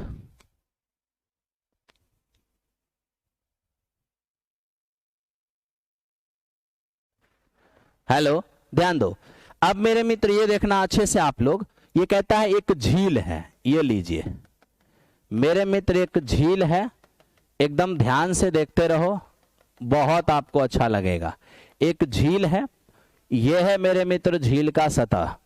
कहा, झील के सतह से 30 मीटर की ऊंचाई पर एक बिंदु है। झील की सतह से मेरे मित्र 30 मीटर की ऊंचाई पर एक बिंदु है। कहा, उस बिंदु से आसमान में उड़ रहे वायुयान को देखा गया। मान लीजिए आसमान में कहीं हेलीकॉप्टर उड़ रही है। इस बिंदु से जब हेलीकॉप्टर को देखा जाएगा तो एक बिंदु हेलीकॉप्टर को जाएगा, एक किरण हेलीकॉप्टर को जाएगा, एक किरण सतह के समांतर जाएगा। ठीक है, तो कहा कितने डिग्री का कोण पा रहा है, 30 डिग्री का कोण पा रहा है मेरे दोस्त, यहां पर बन रहा है 30 डिग्री का कोण। फिर आपसे क्या कहा, सर उसी बिंदु से, ध्यान से देखना, उसी बिंदु से झील के पानी में वायुयान का जो प्रतिबिंब बन रहा है उसका अवनमन कोण 60 डिग्री दिखता है। यानी वो जो हेलीकॉप्टर है जब उसको झील के अंदर देखा जाएगा इसी बिंदु से, तो मेरे मित्र एक किरण जाएगी इसको और एक जाएगी अर्थ के पैरेलल। मेरे मित्र यहां पर अवनमन कोण 60 डिग्री बन रहा है। तो सवाल आपसे पूछा कि सर आप मुझे बताओ कि झील की सतह से इस हेलीकॉप्टर की ऊंचाई क्या है। यही आपसे पूछा गया कि झील की सतह से इस हेलीकॉप्टर की ऊंचाई क्या होगा, है ना। वायुयान की झील की जलीय सतह से ऊंचाई क्या होगा, झील की सतह से इसकी ऊंचाई पूछ रहा है। मैं तो कहूंगा कि मेरे मित्र एक काम करो, आप इसको भी यहां पर मिला दो। आप कहोगे हाँ। देखो दोस्त, मैथमेटिक्स इस बात को मानती है कि झील एक शांत पानी, झील को शांत पानी, झील के पानी को शांत पानी मानती है। शांत पानी एक समतल दर्पण प्लेन मिरर की तरह काम करती है। और प्लेन मिरर की एक खासियत है कि मिरर से जितना ऊपर वस्तु रहेगा मेरे मित्र उतना ही पीछे उसका प्रतिबिंब रहेगा। मतलब कहने का मीनिंग है कि दर्पण से वस्तु की दूरी और दर्पण से प्रतिबिंब की दूरी एक समान होता है। ये तो आप जानते हैं, आप कहिएगा हाँ। यानी कि दर्पण से प्रतिबिंब की जो दूरी होगा, ठीक है, दर्पण से जो प्रतिबिंब की दूरी होगा दर्पण से वही वस्तु की भी दूरी होगा। इसमें तो कोई दिक्कत नहीं है, कहिएगा कोई दिक्कत नहीं है, ठीक है। अब मेरे मित्र ध्यान दो जरा सा, 30 डिग्री के लिए लंब कितने हैं 1 और आधार कितने हैं, आप कहिएगा √3। अब मेरे मित्र आ जाइए 60 के लिए। 60 के लिए यहां से यहां तक लंब हो जाएगा √3। तो 60 डिग्री के लिए लंब √3 और आधार कितना होने वाला है 1। अब आपसे मेरा एक सवाल है, कहिए क्या, कि सर जब ये एक ही आधार है तो फिर ये वैल्यू एक जैसा होना चाहिए, एक ही आधार का मान अलग अलग कैसे होगा? ये √3 है, आप इसे भी √3 बनाइए, उसके लिए √3 से गुना, तो इसका साथ ही यहाँ है इसमें भी √3 से गुना। तो आप कहिएगा सर √3 × √3 क्या बन जाएगा 3। तब तो यहाँ से यहाँ ये 3 बन गया और ये हमारा 1 है, तो ये 1 और ये 3 यानी पूरा हो गया 4। अब इस पूरे 4 में मेरे मित्र ये भी 2 हो जाएगा और ये भी हमारा 2 हो जाएगा। क्यों? क्योंकि दर्पण से जितना वस्तु की दूरी उतना ही प्रतिबिंब की दूरी, ठीक है। तो आपको ये तो समझ में आ गया कि मेरे मित्र यहां से यहां की ऊंचाई कितनी हो गई 2। तो अब इस 2 में से अगर ये 1 है, इस 2 में से अगर ये 1 है तो मेरे मित्र ये क्या होगा? तो आप कहोगे सर ये भी हमारा 1 होगा। और चूंकि ये एक आयत की तरह काम करेगा जिसमें वो 1 है तो ये भी 1 होगा। तो देखिए इस 1 का मान 30 मीटर है। अब 1 बराबर 30 मीटर है तो 2 बराबर क्या हो जाएगा 60 मीटर। यानी झील के जलीय सतह से हेलीकॉप्टर की ऊंचाई कितना है 60 मीटर। इस क्वेश्चन का आंसर हो जाएगा 60 मीटर। 60 60 60 60 60। बहुत बेहतरीन तरीके से आपने इसको देखा। बाकी मैं आपको इसका एक छोटा सा फॉर्मूला दे देता हूं मेरे मित्र, उस फॉर्मूला के रूप में आप ध्यान रखिएगा, इसको अच्छा लगेगा, ठीक है। फॉर्मूला दे देता हूं, आप घबराओ मत। फॉर्मूला इसलिए दे देता हूं क्योंकि अगर यहाँ 30 और यहाँ 45 दे दिया तो इतना आसान नहीं रह जाएगा, फिर वहां मामला गड़बड़ हो जाएगा, ठीक है। लेकिन आपके एग्जामिनेशन एनटीपीसी का एग्जाम है, तो ग्रुप डी का एग्जाम है, तो मैक्सिमम चांस है कि 30 और 60 में ही क्वेश्चन आएगा, ठीक है। चलिए चलते हैं अगले क्वेश्चन की ओर। अगले क्वेश्चन को आप लोग ध्यान से देखिएगा, ठीक है। चले आइए, इसका हम फॉर्मूला आपको दे देते हैं मेरे मित्र। लॉजिकली आप इसको ऐसे लिख लीजिएगा जो आपको बहुत काम देगा भविष्य में, ठीक है। ये मेरे मित्र आपका क्या है, ये डायग्राम इस तरीके से मैं आपको दे रहा हूं, स्क्रीनशॉट आप इसको कर लीजिएगा, ठीक है। ये एक झील का, ये झील है, झील का ये जलीय सतह है मेरे मित्र। इस सतह से, ठीक है, h ऊंचाई पर एक बिंदु है। इस बिंदु से आसमान में उड़ रहे एक हेलीकॉप्टर को देखा जाएगा। एक किरण हेलीकॉप्टर को जाएगा एक जलीय सतह के समांतर जहां थीटा कोण बन रहा है, या मान लीजिए मेरे मित्र ये क्या, ये यहां पर अल्फा कोण बन रहा है, अल्फा, ठीक है। अब क्या है कि उसी बिंदु से उस झील, ध्यान देना, वो जो हेलीकॉप्टर है उसका प्रतिबिंब तो झील में बनेगा ही, कहिएगा हाँ। तो अब क्या होगा, उसी बिंदु से इस प्रतिबिंब को देखा गया, एक किरण प्रतिबिंब को जाएगा, एक मेरे मित्र सतह के समांतर, इसके बीच अवनबन बन गया है बीटा। तो आपसे कहा बताओ सर ये जलीय सतह से हेलीकॉप्टर की ऊंचाई क्या होगा, यानी ये ऊंचाई जो है आपसे पूछा गया है, ठीक है। तो आपको घबराने की कोई जरूरत नहीं। अगर आपको ये ऊंचाई निकालना है, ये ऊंचाई निकालना है तो इस ऊंचाई को h मान लो। तो मेरे मित्र छोटा सा ये चीज याद रखना कि h बराबर क्या होगा, h बराबर छोटी h साइन, ठीक है, बीटा प्लस अल्फा और बटे मेरे मित्र साइन बीटा माइनस अल्फा। ये छोटा सा एक कंसेप्ट है जिसको ध्यान रखना। बीटा बड़ा एंगल है और अल्फा छोटा एंगल है। आज आपके क्वेश्चन में ये दिया हुआ था 30 मीटर, क्या दिया हुआ था 30 मीटर, ठीक है। और ये 60 डिग्री दिया हुआ था, ये 30 डिग्री दिया हुआ था। आप जरा बैठा के देखिए, देखिए ये 30 मीटर है into sine beta plus alpha करोगे 90 हो जाएगा, और बटा साइन 60 माइनस 30 करोगे 30 हो जाएगा। तो ये हमारा 30 और गुने 1 और बटा साइन 30 का मान 1/2, नीचे वाला 2 से ऊपर मल्टीप्लाई हो जाएगा, ये 60 मीटर हो जाएगा। यानी इस क्वेश्चन का आंसर क्या हो गया, 60 मीटर हो गया। तो मेरे मित्र आप ये डायग्राम लिख लो, ऐसा स्क्रीनशॉट कर लो। ये फॉर्मूला भी आप ध्यान रखना, ये इस डायग्राम के लिए बिल्कुल सटीक है और काम देगा एन वक्त पर, एन वक्त पे काम देगा, इसको ध्यान रखना। ठीक है, एन वक्त पर ये काम देगा, इसको ध्यान रखना मेरे मित्र, बहुत मजा आएगा आपको। ठीक है, चलिए तो चलते हैं क्वेश्चन नंबर नेक्स्ट की ओर। स्क्रीनशॉट आप कर चुके होंगे, स्क्रीनशॉट आप कर चुके होंगे, ध्यान से देखिएगा। ठीक है, चला जाए सर, आगे बढ़ा जाए। चलिए, थैंक यू। अब देखो, आप सभी लोग से बीच में थोड़ा सा मुझे बात करने का मन कर रहा है। दीपा दकद, धनंजय यादव, अंकित दिव्यान, मैं आप सभी से ये पूछ रहा हूं कि ये जो हम लोग मैथ्स का प्रैक्टिस सेट कर रहे हैं, ये वाकई आपको पसंद आ रहा है कि नहीं? अगर पसंद नहीं आ रहा है या पसंद आ रहा है, आप लोग रिप्लाई में जरूर लिखिए। ठीक है, आप लोग रिप्लाई में जरूर लिखिए। ये बात सत्य है कि दिन कटवा वाला काम तो दोस्त मेरे हम करेंगे नहीं। दिन कटवा का मतलब ये हुआ, आपको क्वेश्चन सिर्फ अच्छा लगे ऐसा क्वेश्चन दे करके तो मैं समय की बर्बादी तो करूंगा नहीं। अगर मेरे YouTube चैनल पर 50 ही लड़के लाइव हैं और उस 50 के 50 का रिजल्ट हो जाता है, तो भविष्य क्या होगा वो मैं अच्छी तरह जानता हूं। ठीक है, तो मैं कोशिश बस यही करता हूं कि जो बच्चे, हाँ ये बात तो तय है दोस्त, अभी से लेकर एग्जामिनेशन तक अगर टिक गए तो एग्जामिनेशन में मैथ्स तो परेशान नहीं करेगा, एकदम परेशान नहीं करेगा। ठीक है, और ये याद रखना, बार बार कहता हूं, ये टाइम है स्मार्ट स्टडी का, और इस समय सही क्वेश्चन का सही सिलेक्शन करके, और वो हर पार्ट पढ़िए जिस पार्ट से क्वेश्चन आप CBT 1 में छोड़ कर आए हैं। ठीक है, आइए चलते हैं क्वेश्चन नंबर नेक्स्ट।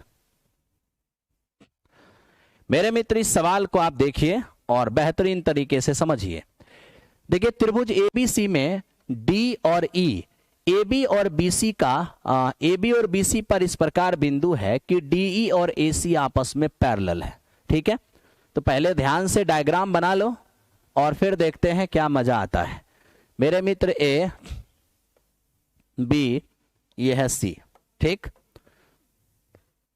ऐसा करते हैं, AB और BC पर किया है ना, तो हम डायग्रामे को चेंज कर देते हैं। डायग्राम को चेंज करने का मतलब यहाँ A दे देते हैं, यहाँ B दे देते हैं। ठीक है, हमें कहा AB पर बिंदु है D, तो देखिए AB पर एक बिंदु है D और BC पर एक बिंदु है E। आप इसे ऐसे मिलाइए, मतलब इसको जैसे ही मिलाते हैं तो DE और AC ये आपस में पैरेलल है। अब जैसे ही ये पैरेलल हो गया ना, तो ये दोनों त्रिभुज मेरे मित्र सिमिलर हो गया। कहो कैसे, वो मैं दिखाता हूं। जब दो समांतर रेखा को कोई तिर्यक छेदी काटेगी तो मेरे मित्र ये संगत कोण बराबर, कॉरेस्पॉन्डिंग एंगल बराबर।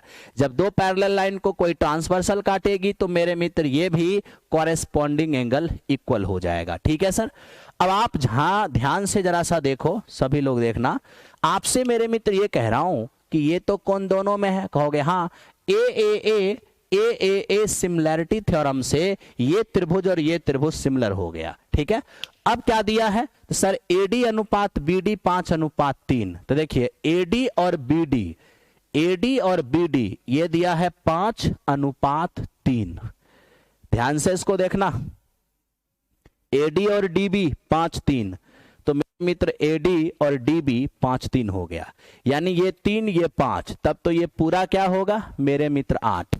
तो दोस्त मेरे, जब ये त्रिभुज और ये त्रिभुज सिमिलर है तो दो समरूप त्रिभुज के क्षेत्रफल का अनुपात संगत भुजा के वर्ग के अनुपात के बराबर होता है। तो देखो, इस त्रिभुज का संगत भुजा ये और इस त्रिभुज का संगत भुजा ये। क्यों?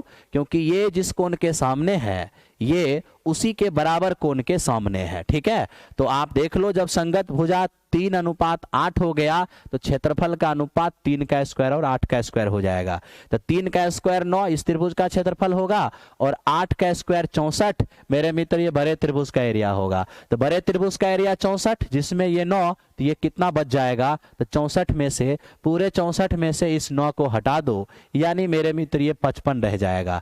तब तो आपसे कहा है BDE और ACED का एरिया का रेशियो, तो BDE कितना बन गया है मेरे मित्र 9, और ACED इसका एरिया कितना है 55, तो ये हो गया 9:55। इस क्वेश्चन का आंसर ऑप्शन नंबर बी हो जाएगा। इस क्वेश्चन का आंसर ऑप्शन नंबर बी हो जाएगा।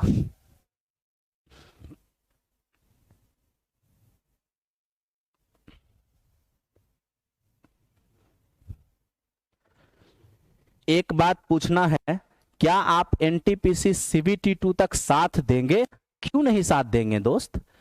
आप सभी को साथ देने के लिए ही तो हम टीचर बने हैं, अन्यथा हम क्यों टीचर बनेंगे? आप सभी को साथ देने के लिए ही टीचर बने हैं। सो आप घबराइए मत और निरंतर देखते रहिए, ठीक है।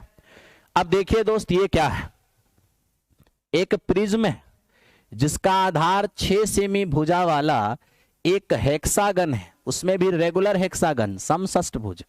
अगर प्रिज्म का कुल पृष्ठ एरिया 216√3 सेमी स्क्वायर है, तो बताइए प्रिज्म की लंबाई यानी कि प्रिज्म की ऊंचाई क्या होगा। पहले तो दोस्त मेरे प्रिज्म बना लो। अब देखो ये प्रिज्म कैसा बनेगा, मैं आपको दिखाता हूं मेरे मित्र, ये प्रिज्म किस तरीके का बनेगा, ठीक है। आप ये देख रहे हो, आप कहोगे हाँ मेरे मित्र बिल्कुल सेम कहानी कुछ यहाँ भी होगा, सेम कहानी कुछ यहाँ भी होगा। और अब आप ध्यान से देखना मेरे मित्र, इसकी कहानी एकदम ध्यान से देखोगे सभी लोग, एकदम ध्यान से देखना। मैं मेरे मित्र आपको प्रिज्म बना रहा हूं, एकदम ध्यान से देखते रहियो। मैं आपको दिखा रहा हूं कि मेरे मित्र ये कौन सा प्रिज्म है, ये किस तरीके से आप ऑपरेट करोगे इसको, एकदम मेरे मित्र ध्यान से देखते रहना, ठीक। ये प्रिज्म बनके तैयार हो गया, यही है प्रिज्म। प्रिज्म के आधार में जो फिगर रहेगा ऊपर में भी वही फिगर रहेगा, लेकिन चारों तरफ आयत खड़ा रहेगा। और यही मेरे मित्र प्रिज्म की ऊंचाई है, जिसे प्रिज्म की लंबाई कहते हैं हम लोग, यही प्रिज्म की ऊंचाई है, ठीक है। आज जानते हो, आज आपके प्रिज्म के बेस में, इस प्रिज्म के बेस में जो हेक्सागन है उसमें भी समषष्टभुज मेरे मित्र ये 6 समबाहु, 6 सर्वांगसम समबाहु त्रिभुज से मिलकर बना होता है, 6 सर्वांगसम समबाहु त्रिभुज से मिलकर बना होता है। और देखिए प्रत्येक समबाहु त्रिभुज की भुजा कितनी है 6 सेमी, मेरे मित्र ये भुजा हमारा है 6 सेमी। जानते हो आज इसका अगर हमें कुल पृष्ठ एरिया लिखना है तो इसका कुल पृष्ठ एरिया क्या होता है, तो कुल पृष्ठ एरिया में 4 हर तरफ 6 भुजा है तो 6 आयत, 6 आयत का एरिया जो है वो मेरे मित्र वक्र पृष्ठ एरिया कहलाएगा। तो वक्र पृष्ठ एरिया ये आ गया आयत का एरिया। अब इसमें एक बेस नीचे एक बेस ऊपर, यानी कि 2 into base area, 2 into base area, ये मेरे मित्र एक साथ जोड़ दो। ये CSA क्या है, वक्र पृष्ठ एरिया। मैं हिंदी में लिख देता हूं वक्र पृष्ठ एरिया। अब देखिए वक्र पृष्ठ में क्या आता है, जो आयत चारों तरफ खड़ा है वो 6 भुजा है, 6 आयत खड़ा होगा तो 6 आयत का एरिया वक्र पृष्ठ हो गया, प्लस 2 गुने बेस एरिया। तो बेस 2 गुने बेस एरिया क्यों ले रहे हैं, क्योंकि नीचे में भी षष्ठभुज है ऊपर में भी षष्ठभुज है, 2 बेस तो 2 गुने बेस एरिया। यही मेरे मित्र होता है टोटल सरफेस एरिया, ई हो गया टोटल सरफेस एरिया। अब आप क्या करिए, वक्र पृष्ठ एरिया अलग निकाल लीजिए। मेरे मित्र वक्र पृष्ठ एरिया क्या होता है, तो वक्र पृष्ठ एरिया क्या होता है, तो सीधे कहिएगा हर भुजा ये 6 6 6 6 6 है, ठीक है।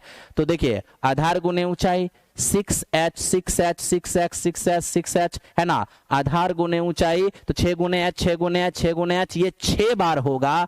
तो दोस्त मेरे उतना कौन करता है, सीधा सीधा आप ध्यान रखो कि वक्र पृष्ठ एरिया जो है ये मेरे मित्र आधार का परिमाप होता है, आधार का परिमाप पेरीमीटर ऑफ बेस और इनटू हाइट। तो मेरे मित्र पेरीमीटर ऑफ बेस करोगे 6 6 6 6 6 6, ये कितना हो जाएगा 36, और इनटू मेरे मित्र h, यही हो गया वक्र पृष्ठ एरिया, 6 आयत का एरिया। तो 6 आयत का एरिया हो गया 36h plus 2 into base area, तो बेस में षष्ठभुज है, षष्ठभुज बना है 6 समबाहु त्रिभुज से, तो षष्ठभुज का एरिया क्या होगा 6 गुने समबाहु का एरिया। तो मेरे मित्र 6 गुना 1 समबाहु का एरिया यानी √3/4 और गुना समबाहु की भुजा 6 का स्क्वायर, ठीक है, और बराबर टोटल सरफेस एरिया हो जाएगा 216√3। अब इसको जरा देखो, क्या कोई कटने वाला है? कहोगे हाँ सर। इससे मेरे मित्र ये कटेगा कितनी बार में? 9 बार में। ध्यान देना, इधर तो 36H है हमारा और इधर क्या होगा 2 गुने 6, 12 9 108, 108√3। अब 108√3 उधर जाके घट जाएगा, तो 216√3 में से 108√3 अगर घट जाएगा तो 108√3 ही बच जाएगा। आप कहोगे हाँ। अब ये 36 से कट गया 3 बार में, तो H बराबर सीधा हो जाएगा 3√3, H बराबर सीधा हो जाएगा 3√3। तो इस क्वेश्चन का आंसर हो गया 3√3। इस क्वेश्चन का आंसर कितना हो गया? 3√3। ठीक है, तो दोस्त इस तरीके से आपको समझना है। ऐसा नहीं कि प्रिज्म आ गया तो हम घुलट गए, प्रिज्म आ गया तो हम बेहोश हो गए। अगर आप बेहोश हो जाइएगा तो फिर कैसे सिलेक्ट कीजिएगा, कैसे सिलेक्ट होइएगा? तो समझना तो पड़ेगा, है ना। जबरदस्ती समझिए या फिर ध्यान से समझिए, समझना पड़ेगा। ठीक है, आइए बढ़ते हैं आगे। Question number next. मेरे मित्र, अगर ये सब समझने में वाकई दिक्कत हो रहा है तो हमने अपने एप्लीकेशन पर एडवांस पढ़ाया है स्पेशल रेलवे के लिए, चूंकि अभी भी वक्त है। अब ऐसा नहीं है कि उसका फी हम 1000-2000 रखे हुए हैं, केवल 100 रुपया फी है। स्पेशल रेलवे एडवांस के लिए केवल 100 रुपया फी है। अब ये मत कहिएगा कि आप यहाँ पर व्यापारी करने आ गए हैं। अगर 100 रुपया में कोई व्यापारी करेगा तो मैं व्यापारी हूं, आप ये बात मान लीजिए। ठीक है तो ये 100 रुपया है। अगर आप में से जिसको जरूरत है, जिसको एडवांस में दिक्कत हो रहा है, वो एंट्री कर जाइएगा। ठीक है, चलिए नेक्स्ट। अब मेरे मित्र कहानी खत्म है, ध्यान दीजिए। अब देखिए, लोगारिथमिक से भी सवाल आया था NTPC 2020-21 में। ठीक है, लोगारिथमिक यूट्यूब चैनल पे पढ़ा दिए हैं, देख लीजिएगा। ओके, दोनों तरफ लॉग लगा दे क्वेश्चन है एक्सपोनेंट फॉर्म में, एक्सपोनेंशियल फॉर्म में, और आंसर है लोगारिथमिक फॉर्म में। दोनों तरफ लॉग लगाइए मेरे मित्र, लॉग लगाइएगा, लॉग y और बराबर उधर भी क्या, उधर क्या हो जाएगा लॉग, ये मेरे मित्र x और बटे 2 + a की पावर z। ये तो मेरे मित्र एज इट इज रह जाएगा log y, लेकिन ये log m/n, log m/n ये क्या होता है, ये log m। ठीक है, log m/n बराबर log m और माइनस log n। ठीक है, माइनस में log के साथ नीचे वाला यानी 2 + a की पावर कितना z। ठीक है, 2 + a की पावर z। अब मेरे मित्र आप ये जरूर पढ़े होंगे, मैंने पढ़ाया है, log m की पावर अगर n है तो ये पावर n गुना में आ जाएगा, यानी ये log n log m बन जाएगा। तब तो दोस्त अगर हम यहां से पावर को हटाना चाहेंगे z को, तो वो पावर मेरे मित्र यहां आकर के गुना में आ सकता है, आ सकता नहीं, आ जाएगा। ठीक है, तो हमें तो चूंकि z का ही मान चाहिए, तो इस टर्म को इधर ले आइए। अगर आप उस टर्म को इधर ले आएंगे तो प्लस में हो जाएगा z log ये 2 + a। ठीक है, 2 + a। अब ध्यान से देखते रहना जो मैं आपको बता रहा हूं। ठीक, बराबर इधर पहले से क्या है, ये है log x और log y उस पार जाके क्या होगा माइनस log y। अब आपको ये समझ में आना चाहिए कि मेरे मित्र log x और माइनस log y बराबर हो जाएगा log x बटे y, क्योंकि हम बट्टे वाले को माइनस में लिखते हैं और माइनस वाले को बट्टे में लिखते हैं। तब तो मेरे मित्र हम अगर चाहें तो ये log x minus log y को, इसको हम log x और बटे y भी लिख सकते हैं। आप कहोगे क्यों नहीं, तो हमें तो z का मान चाहिए, तो z बराबर निकाल लीजिए। z बराबर निकालिएगा तो उधर log x बटा y है। ठीक, और ये इधर गुना में उस पार जाके भाग में हो जाएगा, तो ये आ जाएगा नीचे log। ठीक है, और ये 2 + a, यही इस क्वेश्चन का आंसर होगा। तो log x बटे y अब बटा log 2 + a। ठीक है, तो मेरे मित्र ये ऑप्शन नंबर कौन सा होगा, सी हो जाएगा। ऑप्शन नंबर सी इस क्वेश्चन का आंसर हो जाएगा।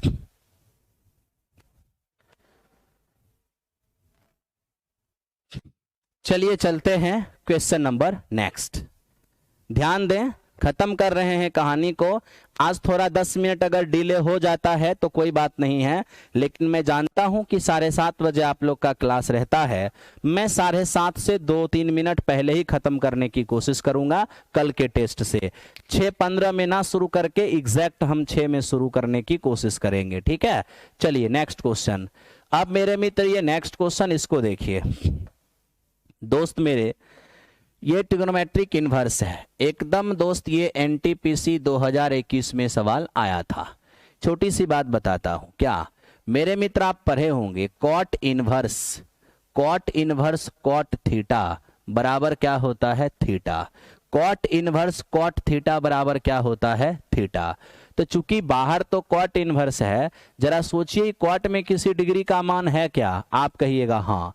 तो सर कॉट निगेटिव कहाँ कहाँ होता है। कॉट निगेटिव होता है सेकेंड क्वाड्रांट में और फोर्थ क्वाड्रांट में। फोर्थ क्वाड्रांट मतलब 270 से ज्यादा है ना। तो 270 से ज्यादा तो यहाँ पर कुछ भी नहीं दिख रहा है ना। एक जगह पर मेरे मित्र ये 90 × 3 270 दिख रहा है। तो 270 से ज्यादा और 360 से कम। अरे आप क्वाड्रांट पढ़ते हो ना, 0 डिग्री, ये मेरे मित्र 90 डिग्री, 180 डिग्री, ये 270 डिग्री है ना। तो फोर देखिए कॉट निगेटिव कहाँ होता है, तो कॉट निगेटिव होता है सेकेंड में और फोर्थ में। तो सेकेंड का एंगल 90 से बड़ा 180 से छोटा होता है, अब फोर्थ का एंगल 270 से बड़ा और 360 से छोटा। तो ऑप्शन में कहीं भी 270 से बड़ा और 360 से छोटा है ही नहीं। इसका मतलब ये तो आंसर मतलब क्या है कि हमारा फोर्थ क्वाड्रांट में तो आंसर होगा नहीं। तो हमारा जो आज एंगल होगा वो कहाँ होगा, सेकेंड क्वाड्रांट में। और सेकेंड क्वाड्रांट में हमारा आंसर होगा, ये हम समझ चुके हैं। तो आप घबराइए मत, पहले आप ये बताइए सीधा सीधा कि कॉट में 1/√3 कितने डिग्री का मान होता है। अगर मेरे मित्र कॉट में हम 1/√3 पूछें कितने डिग्री का मान होता है, आप सभी कहते हैं सर ये कॉट 60 डिग्री का मान होता है। कॉट 60 का मान 1/√3 होता है। अगर कॉट 60 का मान 1/√3 होता है तो इस एंगल को अगर हम सेकेंड क्वाड्रांट में ले जाना चाहेंगे तो सीधा सीधा ये देखिए सेकेंड क्वाड्रांट में ले जाना चाहेंगे तो क्या होगा, सेकेंड क्वाड्रांट या तो पाई माइनस होगा नहीं तो π/2 प्लस होगा। तो पाई माइनस ही कर लो, ठीक है।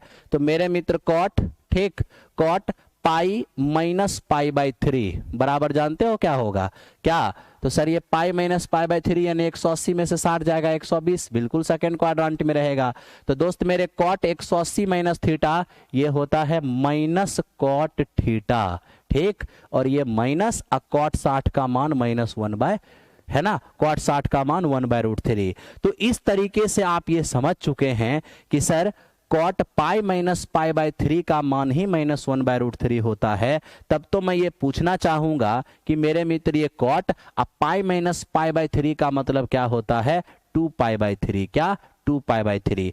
तो मेरे मित्र आपको इतना जंजाल नहीं करना है, आपको सीधा ही ये बात पता होना चाहिए कि सर कॉस, ध्यान देना, कॉट 120 डिग्री का मान -1/√3 होता है। तो कॉट में 1/√3 माइनस में कितने डिग्री का मान होता है, कॉट 2π/3 बनाने का यही तरीका होगा, ठीक है सर।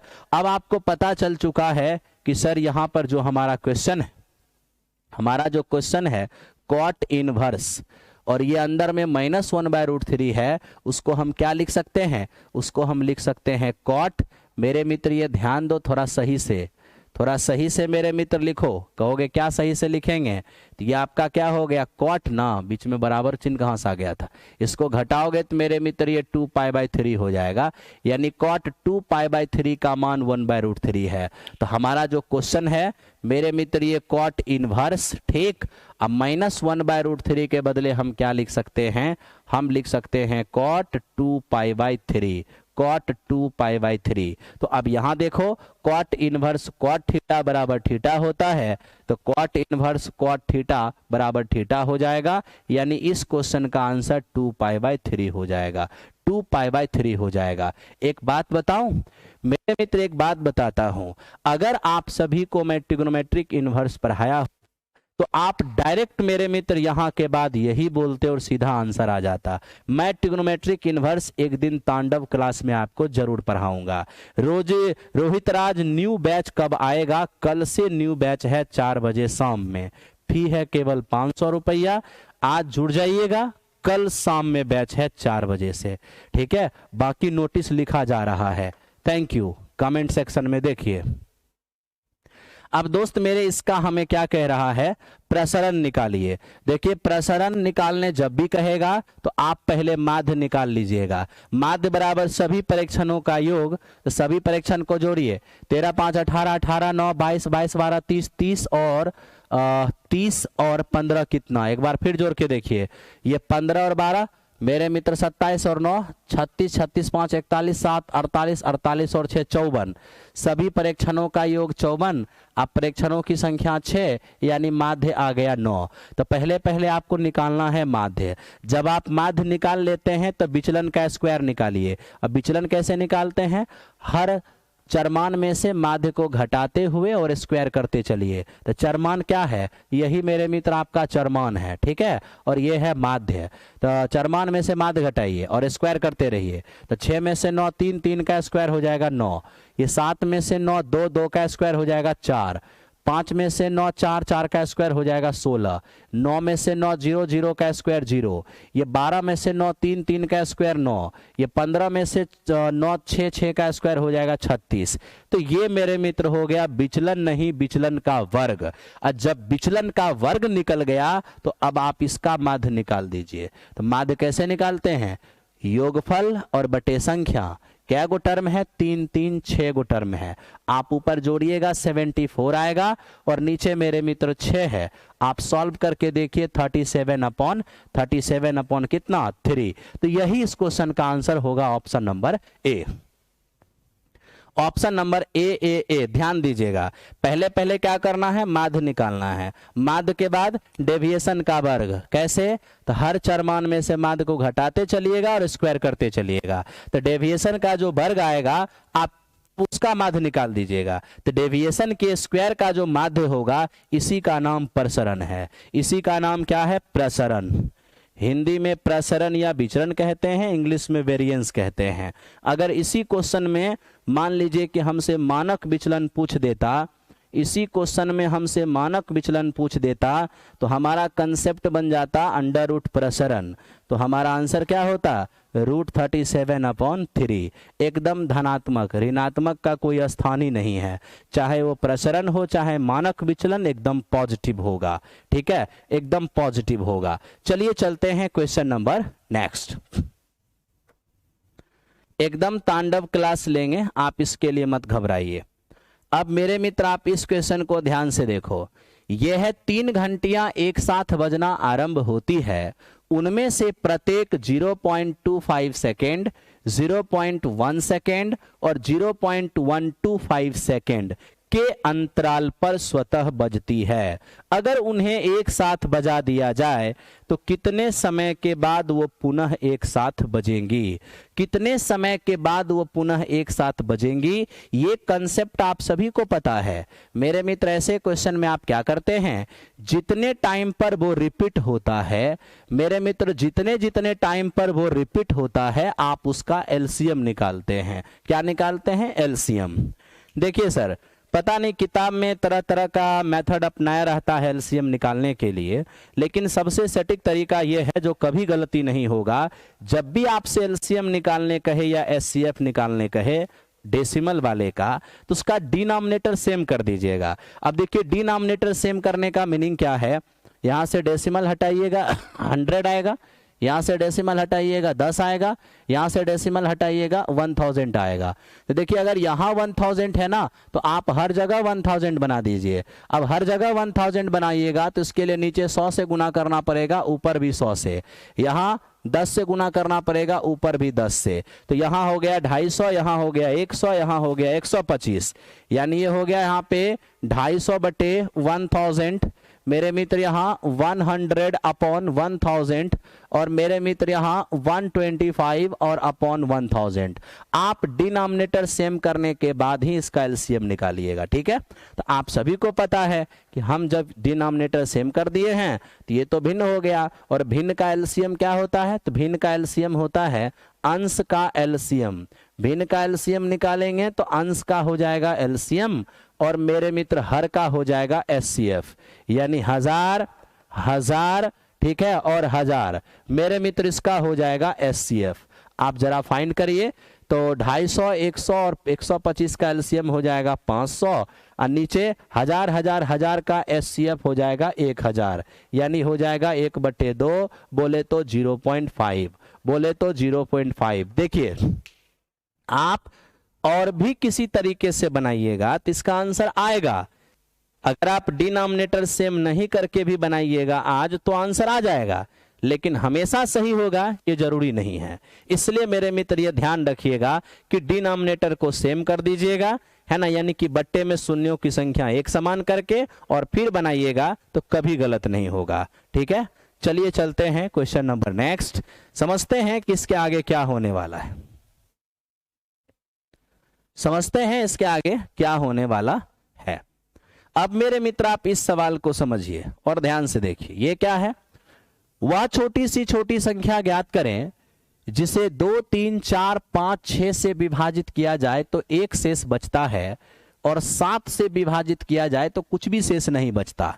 तो सबसे पहले तो ये देखिए, अगर हम 2 3 5 और 6 से भाग दे तो एक शेष बचे तो वो नंबर क्या होगा, इनके एलसीएम से एक ज्यादा होगा। तो 2 3 4 5 और 6 का एलसीएम हो जाएगा 60, 60 से एक ज्यादा यानी कि वो नंबर 61। लेकिन ये 61 तो आंसर तब होगा ना जब 7 से पूरा पूरा कट जाएगा, सिर्फ उनसे भाग दें एक रिमाइंडर आए तब तो यही आंसर जाए, लेकिन वो 7 से कटना भी चाहिए, तो 7 से तो ये नहीं कट रहा है, इसका मतलब ये आंसर नहीं होगा। तो मेरा आंसर फिर क्या होगा, इस एलसीएम के मल्टीपल में, यानी 60 के एलसीएम के किसी भी मल्टीपल से एक ज्यादा।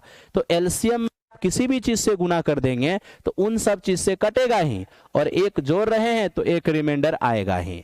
चूंकि इसको 7 से कटने वाला बनाना है तो आप इसको क्या करिए, थोड़ा छोटा कर लीजिए। कैसे, तो 7 से भाग दीजिए, 7 8 56, यानी 56 के तो 7 से कट जाएगा, बच जाएगा 4 के और +1। तो ये तो चूंकि 7 से कट ही जाएगा, बस आप इसको 7 से कटने वाला बना लीजिए। ऐसा क्यों किए हैं, ताकि के का मान रखना आसान हो। तो आज के का मान जैसे ही आप 5 रखेंगे तो 5 के 20 1 21 जो 7 से कट जाएगा, यानी के का मान 5 रखने से ये पूरा 7 से कट जाएगा। इसका मतलब हमारा नंबर जो है वो 60 × 5 + 1 यानी 301 आएगा। यही इस क्वेश्चन का आंसर हो गया, यही इस क्वेश्चन का आंसर हो गया। यही तरीका है दोस्त मेरे काम करने की, जल्दी जल्दी से सवाल को बनाने की। और दूसरी बात क्या, एक्यूरेसी पर भी ध्यान रखना है, और बला के गलत नहीं कर लेना है, ठीक है। चलिए क्वेश्चन नंबर नेक्स्ट।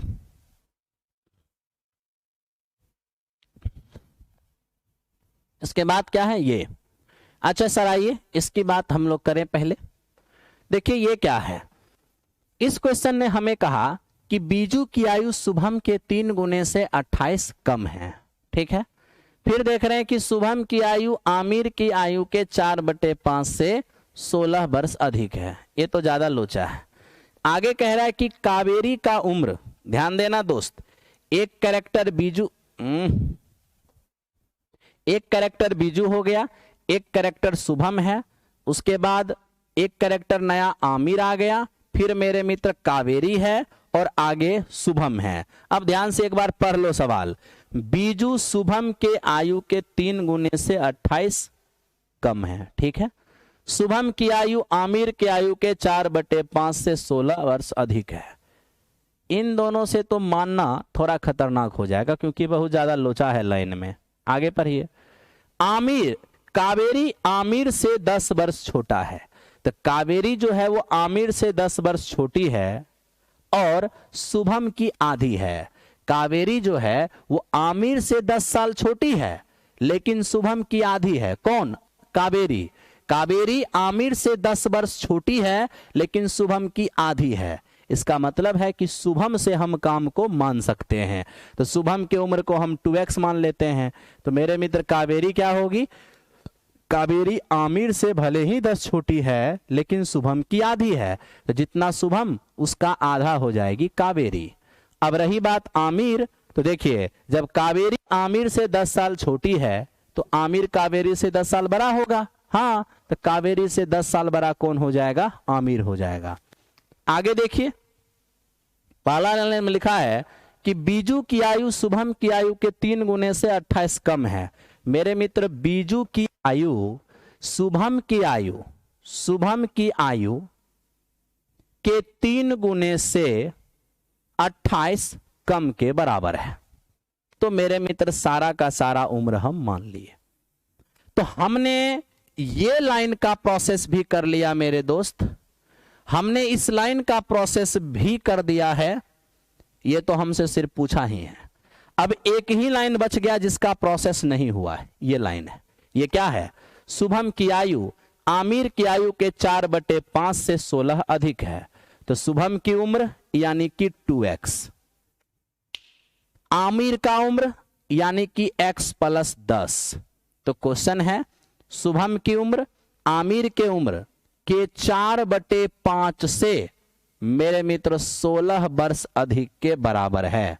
आज अगर हम एलसीएम लेते हैं, एलसीएम 5 आएगा, इस पर गुना हो जाएगा तो हो जाएगा 10x बराबर 4 से अंदर गुना होगा 4x + 40 हो जाएगा और 5 से मल्टीप्लाई होगा 16 × 5 = 80। 4 इधर आके घट जाएगा, 6x बराबर 120 हो जाएगा। यहां से x का मान 20 आ गया। अब x का मान जैसे ही 20 आ गया, अब हमसे कहा इन सब के आयु का योग बताइए। तो दोस्त 20 दूने 40 हो जाएगा। आप कहोगे जी ये तो आपके पास 20 है ही, 20 10 ये 30 हो जाएगा, कहोगे जी। और ये तो 6x है, तो 20 है कि 120 में 28 जाएगा, मेरे मित्र ये 92 रह जाएगा।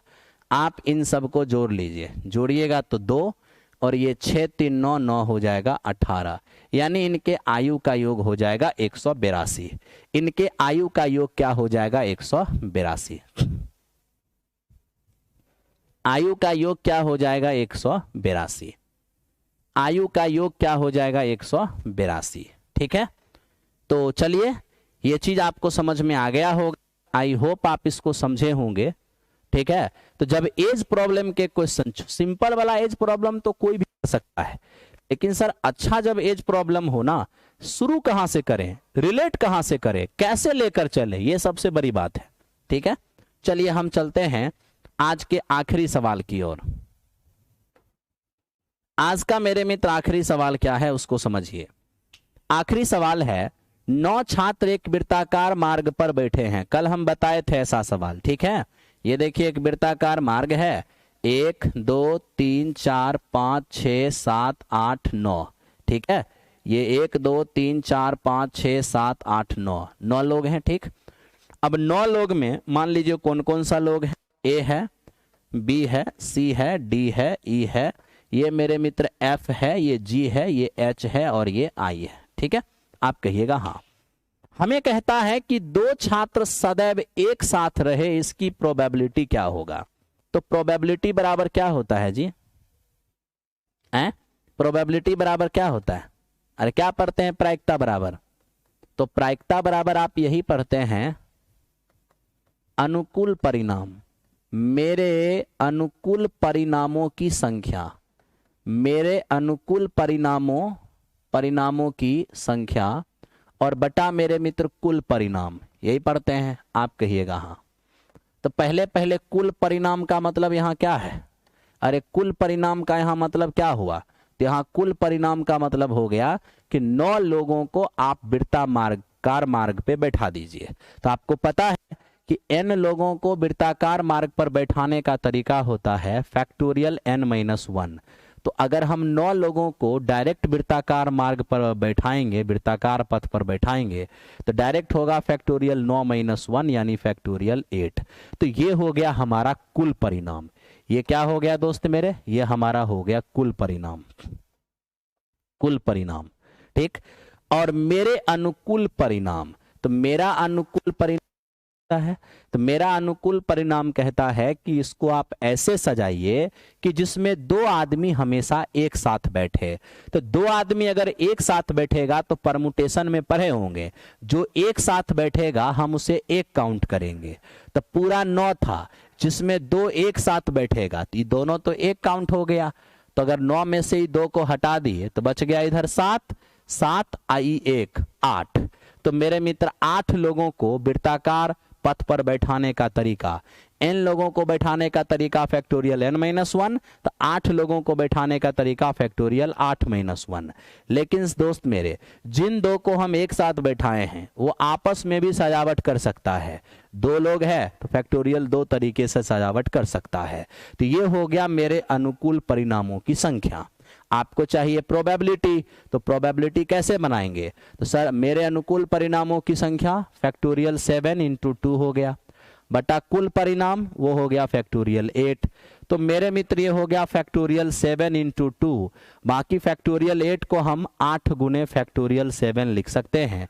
फैक्टोरियल 7 से फैक्टोरियल 7 कट गया, ये हो जाएगा 1/4। तो इस क्वेश्चन का आंसर हो गया 1/4। इस क्वेश्चन का आंसर हो गया 1/4। ठीक है, तो धन्यवाद मेरे साथियों। कल इसका हम डिटेल डिस्कस किए थे। बाकी मुझे याद है कि एक क्वेश्चन आपका रह गया था और वो क्वेश्चन स्टैटिक्स का था। ठीक है, तो अभी मैं क्लास को यहीं रोकूंगा और स्टैटिक्स के उस सवाल को मैं जरूर मेरे मित्र आपको करा दूंगा। स्टैटिक्स के उस सवाल को क्वेश्चन ऑफ द डे की तरह एक क्वेश्चन सिर्फ सॉल्व करके दे देंगे। ठीक है, वो आपको अभी मैं रात में भी उसको करा करके अपलोड यूट्यूब चैनल पे कर देंगे। ठीक है, तो चलिए दोस्त, बहुत बहुत धन्यवाद। बाकी आपको कैसा लगा ये प्रयास, आपको कैसा लगता है आप ध्यान रखिएगा और जरूर कमेंट बॉक्स में लिखिएगा। आपको बहुत बहुत मजा आएगा। स्टैटिक्स हम पढ़ा दिए हैं यूट्यूब चैनल पर 3 वीडियो में, आप उसको देख सकते हैं। स्टैटिक्स बाय अमरजीत सर सर्च करके मिल जाएगा। ठीक है, और उस स्टैटिक्स में भी हम ये सवाल कराए हैं जो सवाल कल आपके टेस्ट में था। हम स्टैटिक्स, सुनिए, हम स्टैटिक्स का 3 वीडियो पढ़ाए हैं। स्टैटिक्स का पहला वीडियो जो है वो माद मादिका बहुलक पर है। आप जब स्टैटिक्स का पहला वीडियो देखिएगा हमारा, तो उसमें वो क्वेश्चन कराया हुआ है जो कल आपके टेस्ट में था। ठीक है, धन्यवाद, थैंक यू वेरी मच।